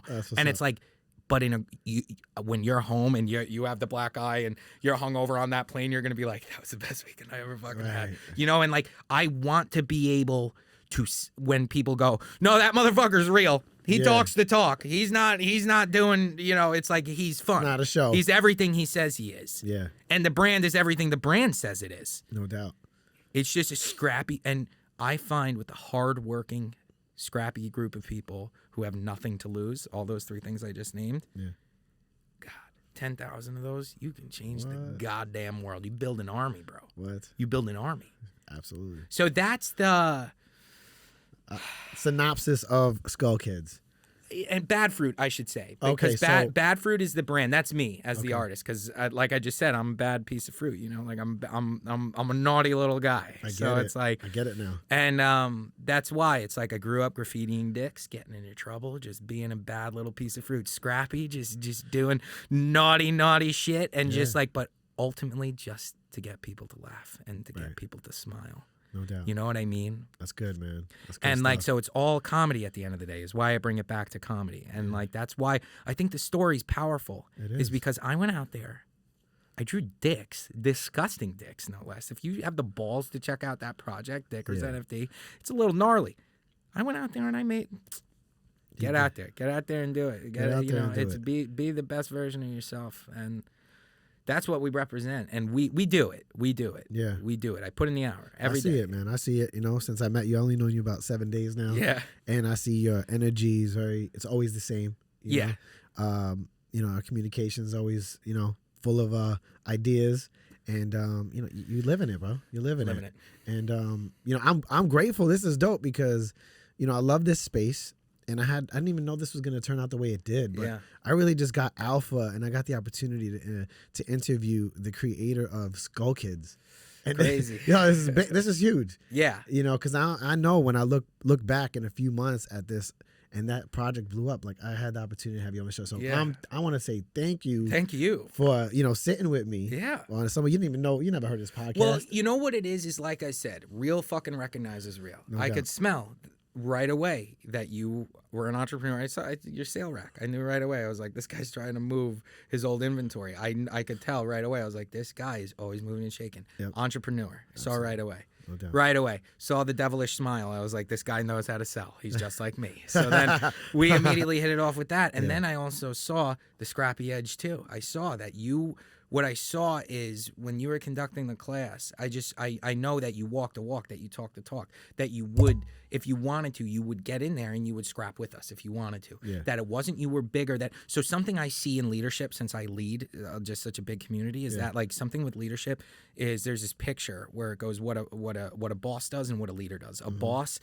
and there's slaves pulling this big brick. You know what I'm talking about. Go ahead. And the boss is whipping the slave, saying like, get it fucking done, get it fucking done. A leader is in front of both the slaves, pulling it with them, saying, we're going to get this done. And I'm such a firm believer of that. That to me is being scrappy. That's being fucking mischievous and scrappy. Is saying, I'm not bigger than you. Yep. You want to know how much smaller I am than you? How valuable you are to me is I'm going to get in front of you. I'm going to get in front of you, and I'm going to push the load of this. Just support me. Support me is what I need. And I saw you do that. I could just tell with the business you've built. I smelt it a mile away. No doubt, man. And so that's why it's like I don't give my time to people. I get my time all the time. I get people 24/7. Hey, can you come talk here? Hey, can you draw me this? Hey, can you do that? No, and no. And the only reason why is because I don't know.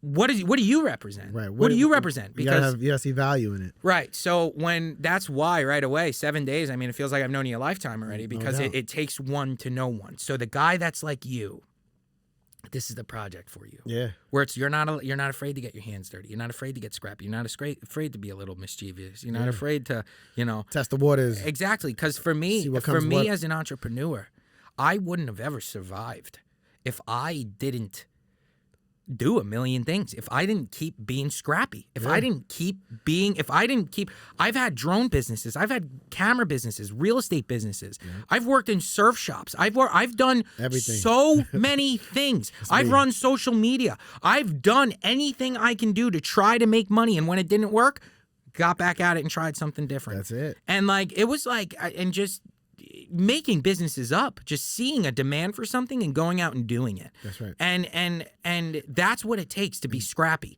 That's what it takes, and that's what I want to show is that's another thing that I'm selling is just like that mentality where it's like does not matter what you give me, I will sell it. You are buying Jack Davidson. Yeah. You aren't buying Skull Kids. You aren't buying Dickers. Right. You aren't buying real estate. You're not buying whatever I'm selling. You are buying me. Yeah, no doubt. And same thing with you. I just before I came to his gym, I won't dox the gym because I don't want to talk shit about them, but I went a week prior to a different gym, and the coaches was just a horrible experience. And I've been in and out of training gyms. I know what it's supposed to look like. No doubt. I know what it's supposed to look like as a newcomer coming in, and it was such a bad experience right away. No, you know what? Not bad. It was subpar. Okay. And I'm not a subpar kind of guy. I'm a balls deep kind of guy. So if someone's lukewarm and I smell lukewarm, woo, no fucking way. I don't want lukewarm. No doubt. I'm all or nothing. So when I went there and I saw how lukewarm they were, I was like, oh, fuck, that sucks. I thought I was going to like this gym. I got to shop around. Called you that night after I got done training with them. Called you that night. Came here within 5 minutes. I was like, I know this is where I'm supposed to be. I'm glad you made I that know decision, this is where man. I'm supposed to be because you could just feel that energy. Yeah. And it's the same thing with this project. I love it. So man. it doesn't matter what you do. Yep. It's just how you do it and where you do it and if you do it well. And finding people that are going to support that energy. That's it. You ever meet a vampire that just sucks the energy out of you? You're going all day, bomb, you're getting shit done, and then and it could be it's just somebody that's like that they could just pop you like a balloon with one thing they say, and it's like, why did you do that? You just fucked my momentum all day. I kind of smell that coming before it happens. And I kind of I'm elusive to it now. Slip it? Yeah, I'm elusive to that now. I'm like, I either cut it short or I just kind of move away, I hate that shit. Yeah. Because you can't allow that. It's an energy you chew on, you feed. People, when I do spaces on Twitter, and like when I've done a 1:37 p.m. space, which had like a bunch of people, like 1,000 people in it, and I was doing my rah, you knock until your knuckles are fucking white. I had so many people after, like, oh my, I don't know what to do right now because they were so fired up, and like that energy is so reciprocated, and that's why I'm dangling my energy beacon out there so that I attract the scrappiest. I attract the hardest working so that we can go out there and just do it together. And I'm not looking for put together people. I'm looking for those people at rock bottom looking to work, not people who are looking to just retire and be okay. I'm looking for people who want to work, who want to get the word out there, who want to live the Skull Kids lifestyle. No doubt. That want to. So what I hate that, because energy's so reciprocated when you talk to somebody and somebody's just like, at that MMA gym, ready, that I was going to, the Muay Thai, there was this kid, total dork. You could tell, never scrapped before in his life. He's been doing Muay Thai for 4 weeks. Oh shit! And so I sparred with him first right away, just because I was trying to learn Muay Thai and I don't know how to throw kicks and I only know how to box. So I'm going there, and like we're talking a little bit, and he asked what I do in NFTs, and right away he was like, I wouldn't want to get into NFTs right now. And I just popped me like a balloon. And I stopped him for a second. I said, well, let me ask you why. Why don't you want to get into NFTs? He didn't even know what utility was. Didn't even give me anything. So by the end of the conversation, I was able to get him to be like, that's something I should think about. Right? No doubt. And like, I could just also tell by the way he was scrapping. He was coming at me like 100% after I told him I was brand new. He's probably been bullied his whole life. He's probably gotten his ass whooped. He's like, this is my opportunity to take over. So that was the example of somebody I did not want anything to do with my project. You know what I mean? Where it was like, I don't even want that bad seed of energy there. That it's like, you were about to just fucking light someone up that is doesn't even know how to guard kicks. That like, granted, he sucked. You know, I if it came down to it, you know, whatever, like I'd probably be able to fuck him up. But it was just like, it was just like, I was able to smell it. It was like, we're tech sparring. You're launching. You're coming at me 100 right now. No doubt. Knees, everything knees. Knees. I only know I know my 1 and 2, 3, and 4. Like, what are you doing throwing knees at me? I don't know how to fucking guard that coming at me. And so, but then after that conversation, after I got it, I was like, that negative energy, I still, the entire class, it made me be like, ugh, like the entire class. Driving home, I was like, that fucking guy, dude. Like, I just can't. He killed your vibe. And just totally killed the vibe. And like, I'm able to recoup the vibe. But imagine, a lot of these NFT projects have people like that, where it's like, you get these people that cause FUD, fear, uncertainty, and doubt. They come in and they just piss all over the project on purpose, just because they're a miserable little sack or of they're shit. a part of another project and they're just miserable and they don't want anything else to come in the way. Right. And so it's energy is so reciprocated. And I just find myself as a beacon of it. That like, I got joie de vivre to the max. Like, that's why they call me Ferris Bueller, is like, when I come in the room and I talk, it's like, it now becomes about Jack Davidson. It becomes a Jack Davidson It's main character show. energy. It's like, I always am the main character. Yeah, like, I love it. So like, everywhere I go, it's like, it's my story. And like, that's that energy. So it's like, you give me a Gary V vibe, definitely. Absolutely. And so there's a scene in Ferris Bueller that is like the story of my life. So are you familiar with Ferris Bueller? Ferris okay. Bueller. So Ferris, when he goes into the restaurant, he's like, reservation for, and he gives the name, and they're like, there's no reservation here. And he's like, he is able to smooth talk his way into this restaurant and like get them to say sorry to him. Yeah. That is the story of my life, right? Like, just that energy, being doted on like that, and just I could tell right away with you too. I could tell right away. Yeah. Make it happen. So that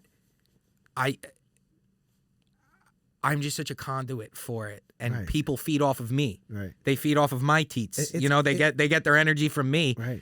And I that's what I'm it's a trait. It's wealth. It's the law of attraction. It's I'm attracting that to me. I'm attracting that to us, to the brand, to everybody. Yeah. And just trying to keep out that woe is me bullshit. Yeah. Cause like I know people that roll over and just get fucked, dude. Yeah. There are 2 people in this world. I hate to tell you, for all the people that are a little sensitive out there, but there's advice that people need to hear to be successful in your life. And you could chop this up in a few different ways. There's lions and there's lambs.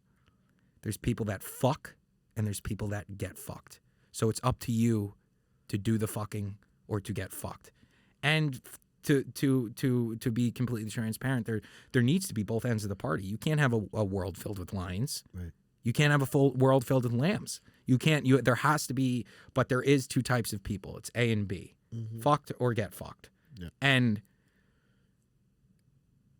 the energy of certain people that just there's degrees of getting fucked. Yeah. There's politely getting fucked when you could just be a passive person and maybe you just don't have much to say. And maybe that's where your strength is that you just, you support better. You do things in a different way. Right. But there's a certain type of person that gets fucked Mm-hmm. and they lay there and they keep getting fucked. Right. And they don't even want to try the fucking. Right. They don't even want to try it.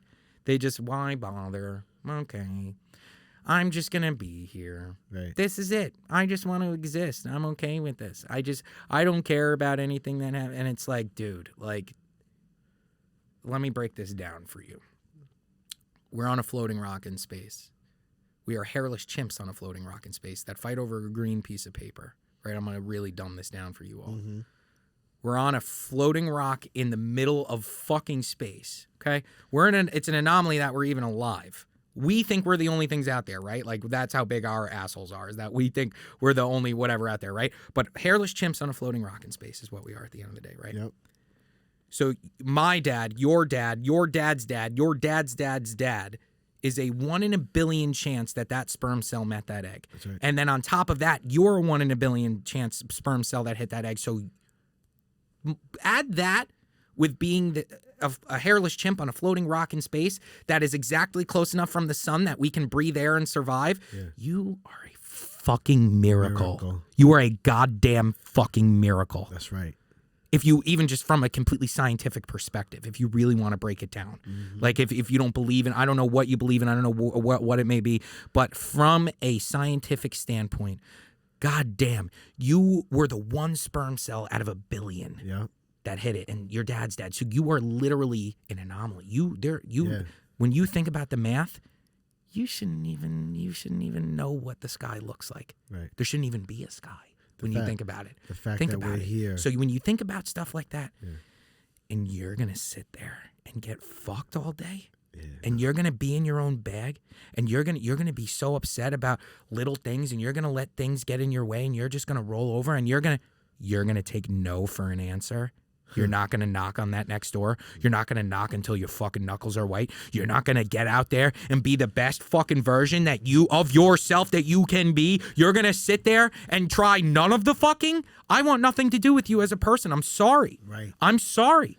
It's this pity party. It's this stuff, and you will stay there forever. Your brain is like a prison cell if you don't liberate yourself. Absolutely. And the reason, like I said, the reason why I communicated to dieting and working out so much is because that's where it's hardest for me. Right. It's hardest for me to be consistent with working out and eating clean and stuff. It's not hard for me to be consistent, to be fucking awesome and run a business. I love doing that. No doubt. When it comes to something that I struggle with, I'm not going to get fucked. I'm going to keep getting up and I'm going to keep trying. Right. I don't care. I didn't make it through that 60 minutes. I made it through 36 minutes. Right. I'm not going to say, well, that's it. I'm not in shape. I embarrassed myself because I only made it halfway through the workout. I suck. No, what I'm going to do is I'm going to say, no, I got to keep doing it until I could get to a fucking hour of conditioning. And then what's going to happen is I'm going to start coming here 2 or 3 times a day. Yeah. When I get in that shape. And then I become obsessive. Right. And then I'll probably get too lean. And then I'll look like a fucking bobblehead. And then I have to bulk up a little bit. And then that's what happens. And it's like, you just have to stop getting defeated. You must be relentless, which is what the podcast talks about. With that I do. You have to get you know, losing is so humbling. It's the best tool that it's so liberating. When you're defeated, nobody else can defeat you. Yeah. And that is like such a secret in itself, is that nobody can defeat you but you. And losing is such an eye-opening thing. I don't have to tell you, especially even in boxing, when you lose, it is such a hit to the ego. Right. Someone trained harder than you. Right. Someone who's scrappier than you, and you lost. It might have been a good fight, but you lost. Yeah. There are people that will go, I'm a loser, when they lost. Have you ever seen this with fighters? My buddies and I talk about it all the time. You get a fighter that's sick fighter, undefeated. Lose once, they download this little virus in their brain and they become shit. Oh yeah, they change. They change. One loss. That's how fragile their egos are. Yeah, especially today when that means so much to be undefeated. Now they're like, oh, and they throw their entire career away when they still could be very successful. Yep. And it's they download this virus that they why bother? And then they get taken out in the first fucking round, and you're like, dude, what the fuck happened to you? You were such a legend. Yeah. You were such a legend. It happened to McGregor, in my opinion. Like you saw, I feel like money came in play. Money too. You got lazy. You don't want to. Why? Why? I have $100 million. What the fuck do I want to do? Getting black eyes now. You know, I get that too. Yeah. But there is no more pep to his step. That is also what you're saying. Where it's That's like, what I mean by that. it doesn't necessarily need to be. When I say getting fucked, that doesn't necessarily need to mean like just that, like you're in your bag or why bother. It could also look like that, like being lazy, like that. It's like, I already made it. I honestly, bro, if I made $100 million, I still wouldn't be satisfied because it's not about money for me. It's not about money for me. It's about this. It's truly the lifestyle. It's like just is just doing it, doing it, and not down, rolling with the punches, dude. Rock bottom and being defeated and losing are such special places to be, because it's not even like you have to get back up and wipe the blood off your lip and be like, and keep going back at it relentlessly. It's a matter of like, if let's say you get your ass whooped just in any situation in your life, you should want to get back up and continue until you have success. Yeah, I agree. So for example, if you spent all this money on a degree and you go out and you try to get a job and they're hiring and they're starting you at like $15 an hour and you want to be a piece of shit and complain about it, you got to start somewhere. Yeah. Stop getting fucked. Do the fucking, start at that, take it $15 an hour. Because I know if I took a job at $15 an hour somewhere, I know within 2 years I'd climb that rank to the point where everybody, where they were, Jack's the man, Jack's this, Jack's that. Yeah. And now I'm fucking running the floor. Yep. And that's the mentality everybody has to have. And I don't even have the prerequisite for it. I didn't even go to college. You don't need it. But they want me there because of the shit I'm giving off.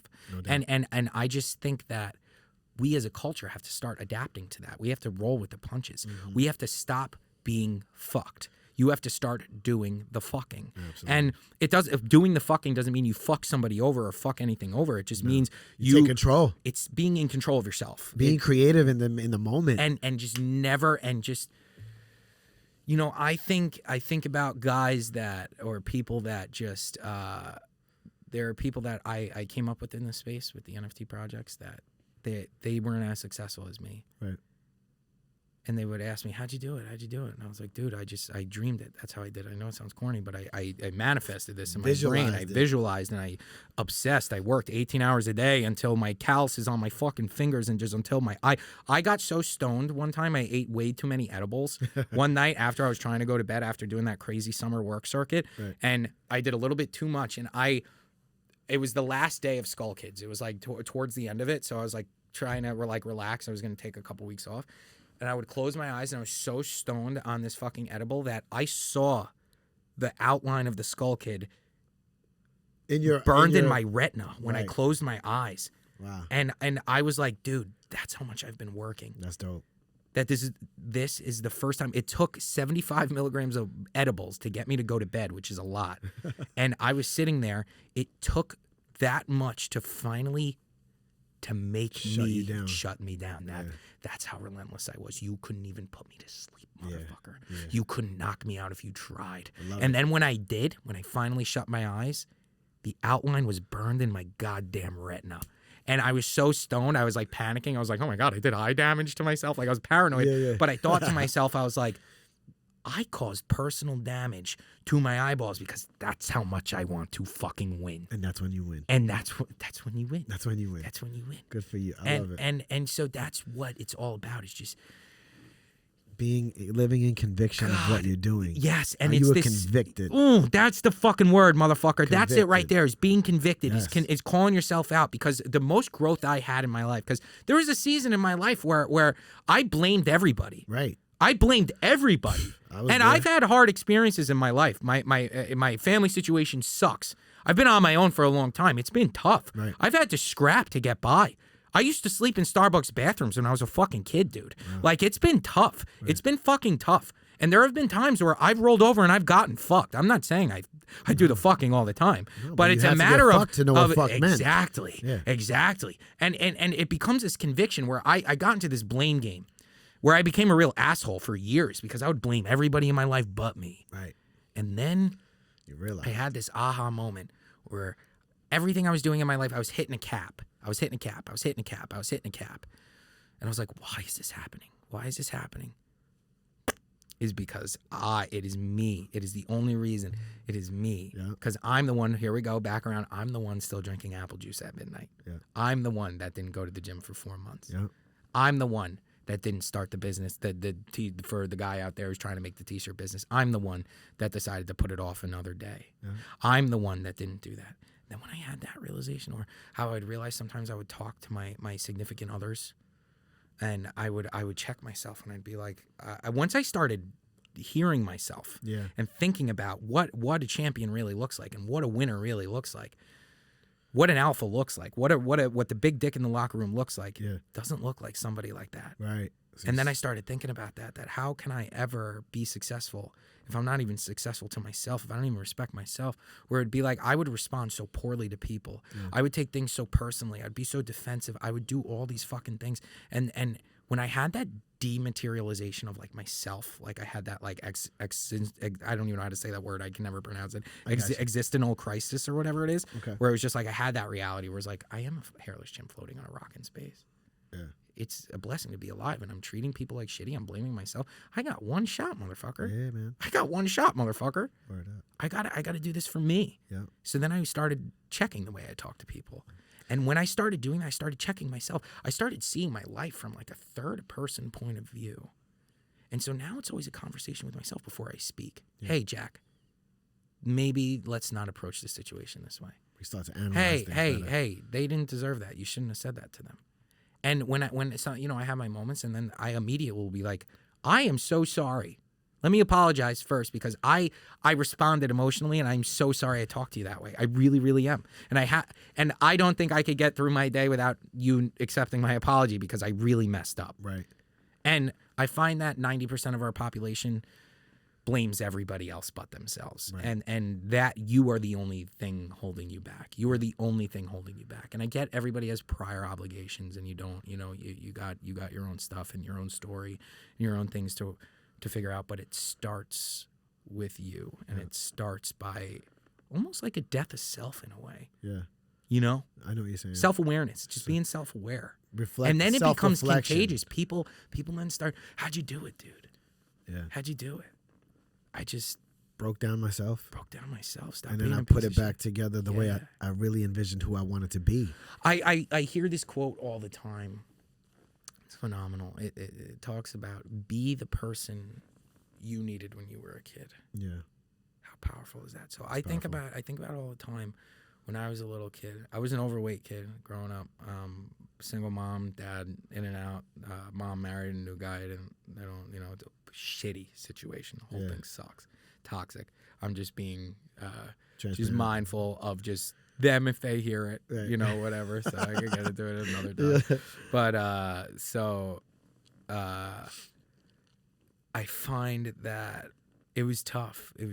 And for a while throughout my life, I got tired of being fucked. Yeah. I got tired of nothing being in my control, and I got tired of blaming everybody but me. Right. And when I changed and when I started working on it, it's so amazing. Everything falls into play. It's like the universe hears you. The universe says like, you figured out the secret. Here it is now. You now don't have to live inside the matrix anymore. It's funny, man. And then that's where I find myself at my luckiest, my most Ferris Buellery is like when I'm able to, dude, I control a room. I come into a room and people go, what is that guy doing? I just want to do what that guy's doing. Right. Doesn't matter what it is. And like, no, it really all starts with being self-aware. It starts with being the person that says, like who I needed when I was younger. I think about this lonely kid. Didn't have any siblings. My mom remarried a guy who had 3 siblings. They were all 10 years younger than me. Right. They did the whole born-again Christian thing. I was like, okay, like the fuck? I don't even like the situation I'm in right now. So I had to figure it out for myself. But I needed somebody. Right. I hated my stepdad. My mom it was just no one was there for me. I was the black sheep. I was forgotten about. I was on my own at 14. Damn, 14, sleeping on a pile of clothes in my friend's basement. Damn, yeah. Bro. So when I figured all that out, and I figured out I was the captain of my own power and nobody could strip it from me, I really found Superman strength there. Like weird shit. Like I manifest things. Like I imagine stuff and it happens. Yeah. And I truly think it was because with the mentality thinking of who is the guy that I needed in that moment when I was 14 sleeping in that Starbucks bathroom. Right. He was a scrappy, cool, badass motherfucker who didn't care what walk of life somebody came from and wanted to help set people up for success and had some words of wisdom to give and patience. And like, that's what I try to be now. And I always think about that little fat kid that didn't have anybody. And like, I try to be the cool older role model for that person. No doubt, man. And like, that thinking has led me into just all of this, honestly. And also why I loved social work too, is why I like dealing with the scrappy little guys who are in trouble, because, hey, dude, it gets fucking better. Yeah. Promise you it gets better. Yeah. Promise you. It's just you have to reel it in. I know the home situation sucks. Yeah. But that does not need to define you. Right. Does not need to define you. That's great. Yeah, man. And it's true. You know, as a kid, I love your story though. It's a great story. It's inspiring for sure. Yeah. And everybody could relate watching this for Yeah. sure. In any capacity, you know. Yeah. I could relate, and I could go on, but this is your time. But what I wanted to say was, when an adult or somebody cool, older than you, when you're a kid, You remember that person? says something. You remember that person, Yes. right? Yeah. And that's why I do what I do with the kids here. I make sure I tell them, Yeah. you're a champ. Remember that. You're going to be great. And they'll Because always remember they that. remember that. I think about my football coach 4 or 5 times a day, Coach O. Shout out to Coach Ostriker, Michael Ostriker. I was 150 pounds in high school, soaking wet, got my ass kicked every day to the football field, but I showed up and he saw me show up. Yep. I didn't start. I wasn't anything crazy, but he loved me just like he loved the starters, and I'll never forget that. No doubt. Because he used to say, he'd be like, you got your ass kicked. You know, I won an award. I won the MVP award after one season.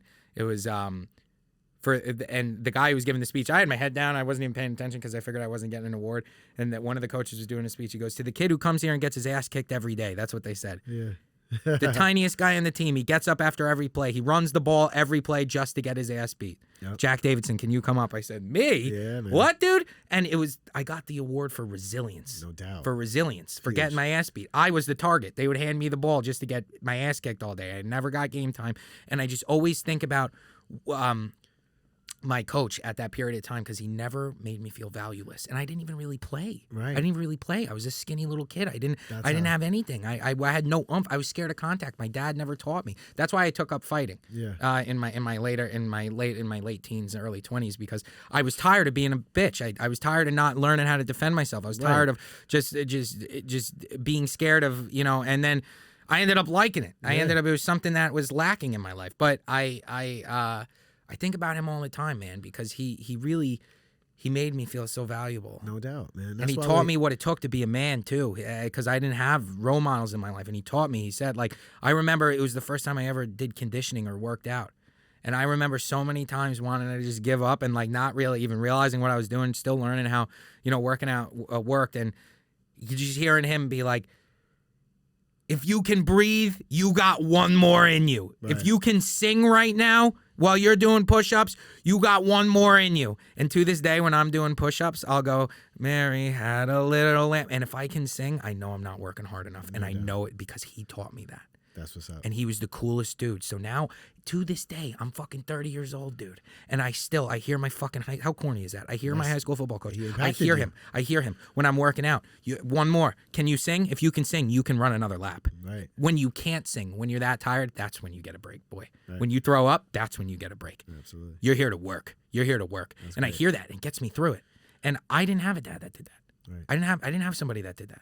And I became this really passive person throughout my early childhood and my early teen years, because I didn't have that. I was raised by a Puerto Rican woman, so it was like I just knew how to be super passive aggressive, and that was it. So like I'll never forget that moment. I will never forget that moment. But that's why we're here. That's why you're here. Skull Kids is here to be that for maybe these new younger kids coming up. You're doing so much to that young by saying that just you're a champ, or not even just being that cool guy, just being that cool young guy. That's consistent. Yeah. I'm here every day at 6 p.m. Yep. Your parents might not be, but Christian is. Yep. Christian's here every day at 6 p.m. You guarantee I will be here. Yep. And teaching you a valuable trait, no less. I'm teaching you self-defense. I'm teaching you how to work out. We're getting you out. We're getting you out there.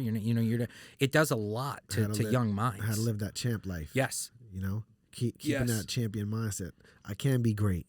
Why? Because I bleed the same blood and breathe the same air and see with the same eyes and hear with the same ears as any other human. Absolutely. So why can't I be great like that Absolutely. person? So Absolutely. But we gotta wrap it up. Yeah, dude, I gotta pee. Not that I don't want to wrap it up. We could talk for a long time. Yeah, but dude. The class is coming in right now. All right, it's already that time. Yeah, All dude, right. we've been here for like 2 hours. Shit. All right. But Well, look, next week if you want, yo, whatever, man, I'll come back whenever. Listen, so. we're gonna definitely have Jack back on. This was a great episode. It's the first installment of my NFT crypto shows. I love this space. I love the Skull Kids. I'm gonna be a part of this.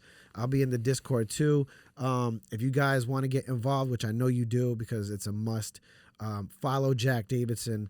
All his information is below in the YouTube, paragraph. How you can get involved with Skull Kids and so forth. And Jack, I'm gonna leave it to you. How you want to sign off? Yeah, man. Anybody that's coming in, you come say hi. Say you came from the podcast, just so I know, so we can gauge. Champ Life Podcast. Champ Life Podcast. And introduce yourself in Discord. I love that. There's something bold about that. I will take the time to get to know every one of you. I promise you I will. Whether that be on Twitter, whatever it is, you guys come. It is come as you are. I don't care what walk of life. I don't care sexual orientation. I don't care what color your skin. I don't give one fuck. You come here and you come here ready to fucking be great is what I want you to do. And everything I always end on is you get out there and you knock until your fucking knuckles are white. The worst thing that somebody is going to tell you is no. It's 2 fucking letters. No. And every 1,000 no's you get, you never know that one yes can be a $10 million sale. Or you can meet your wife or your husband. Just keep fucking knocking. And that's what's most important, is just to keep knocking. Don't lose your momentum. I love it. Yeah. I love it. Yeah. Thank you guys. Thank you, Jack. Thank you. Thank you guys for tuning in. Don't forget, keep knocking and keep tuning in to the Champ Life Podcast. Till next time. Peace. Bye, guys.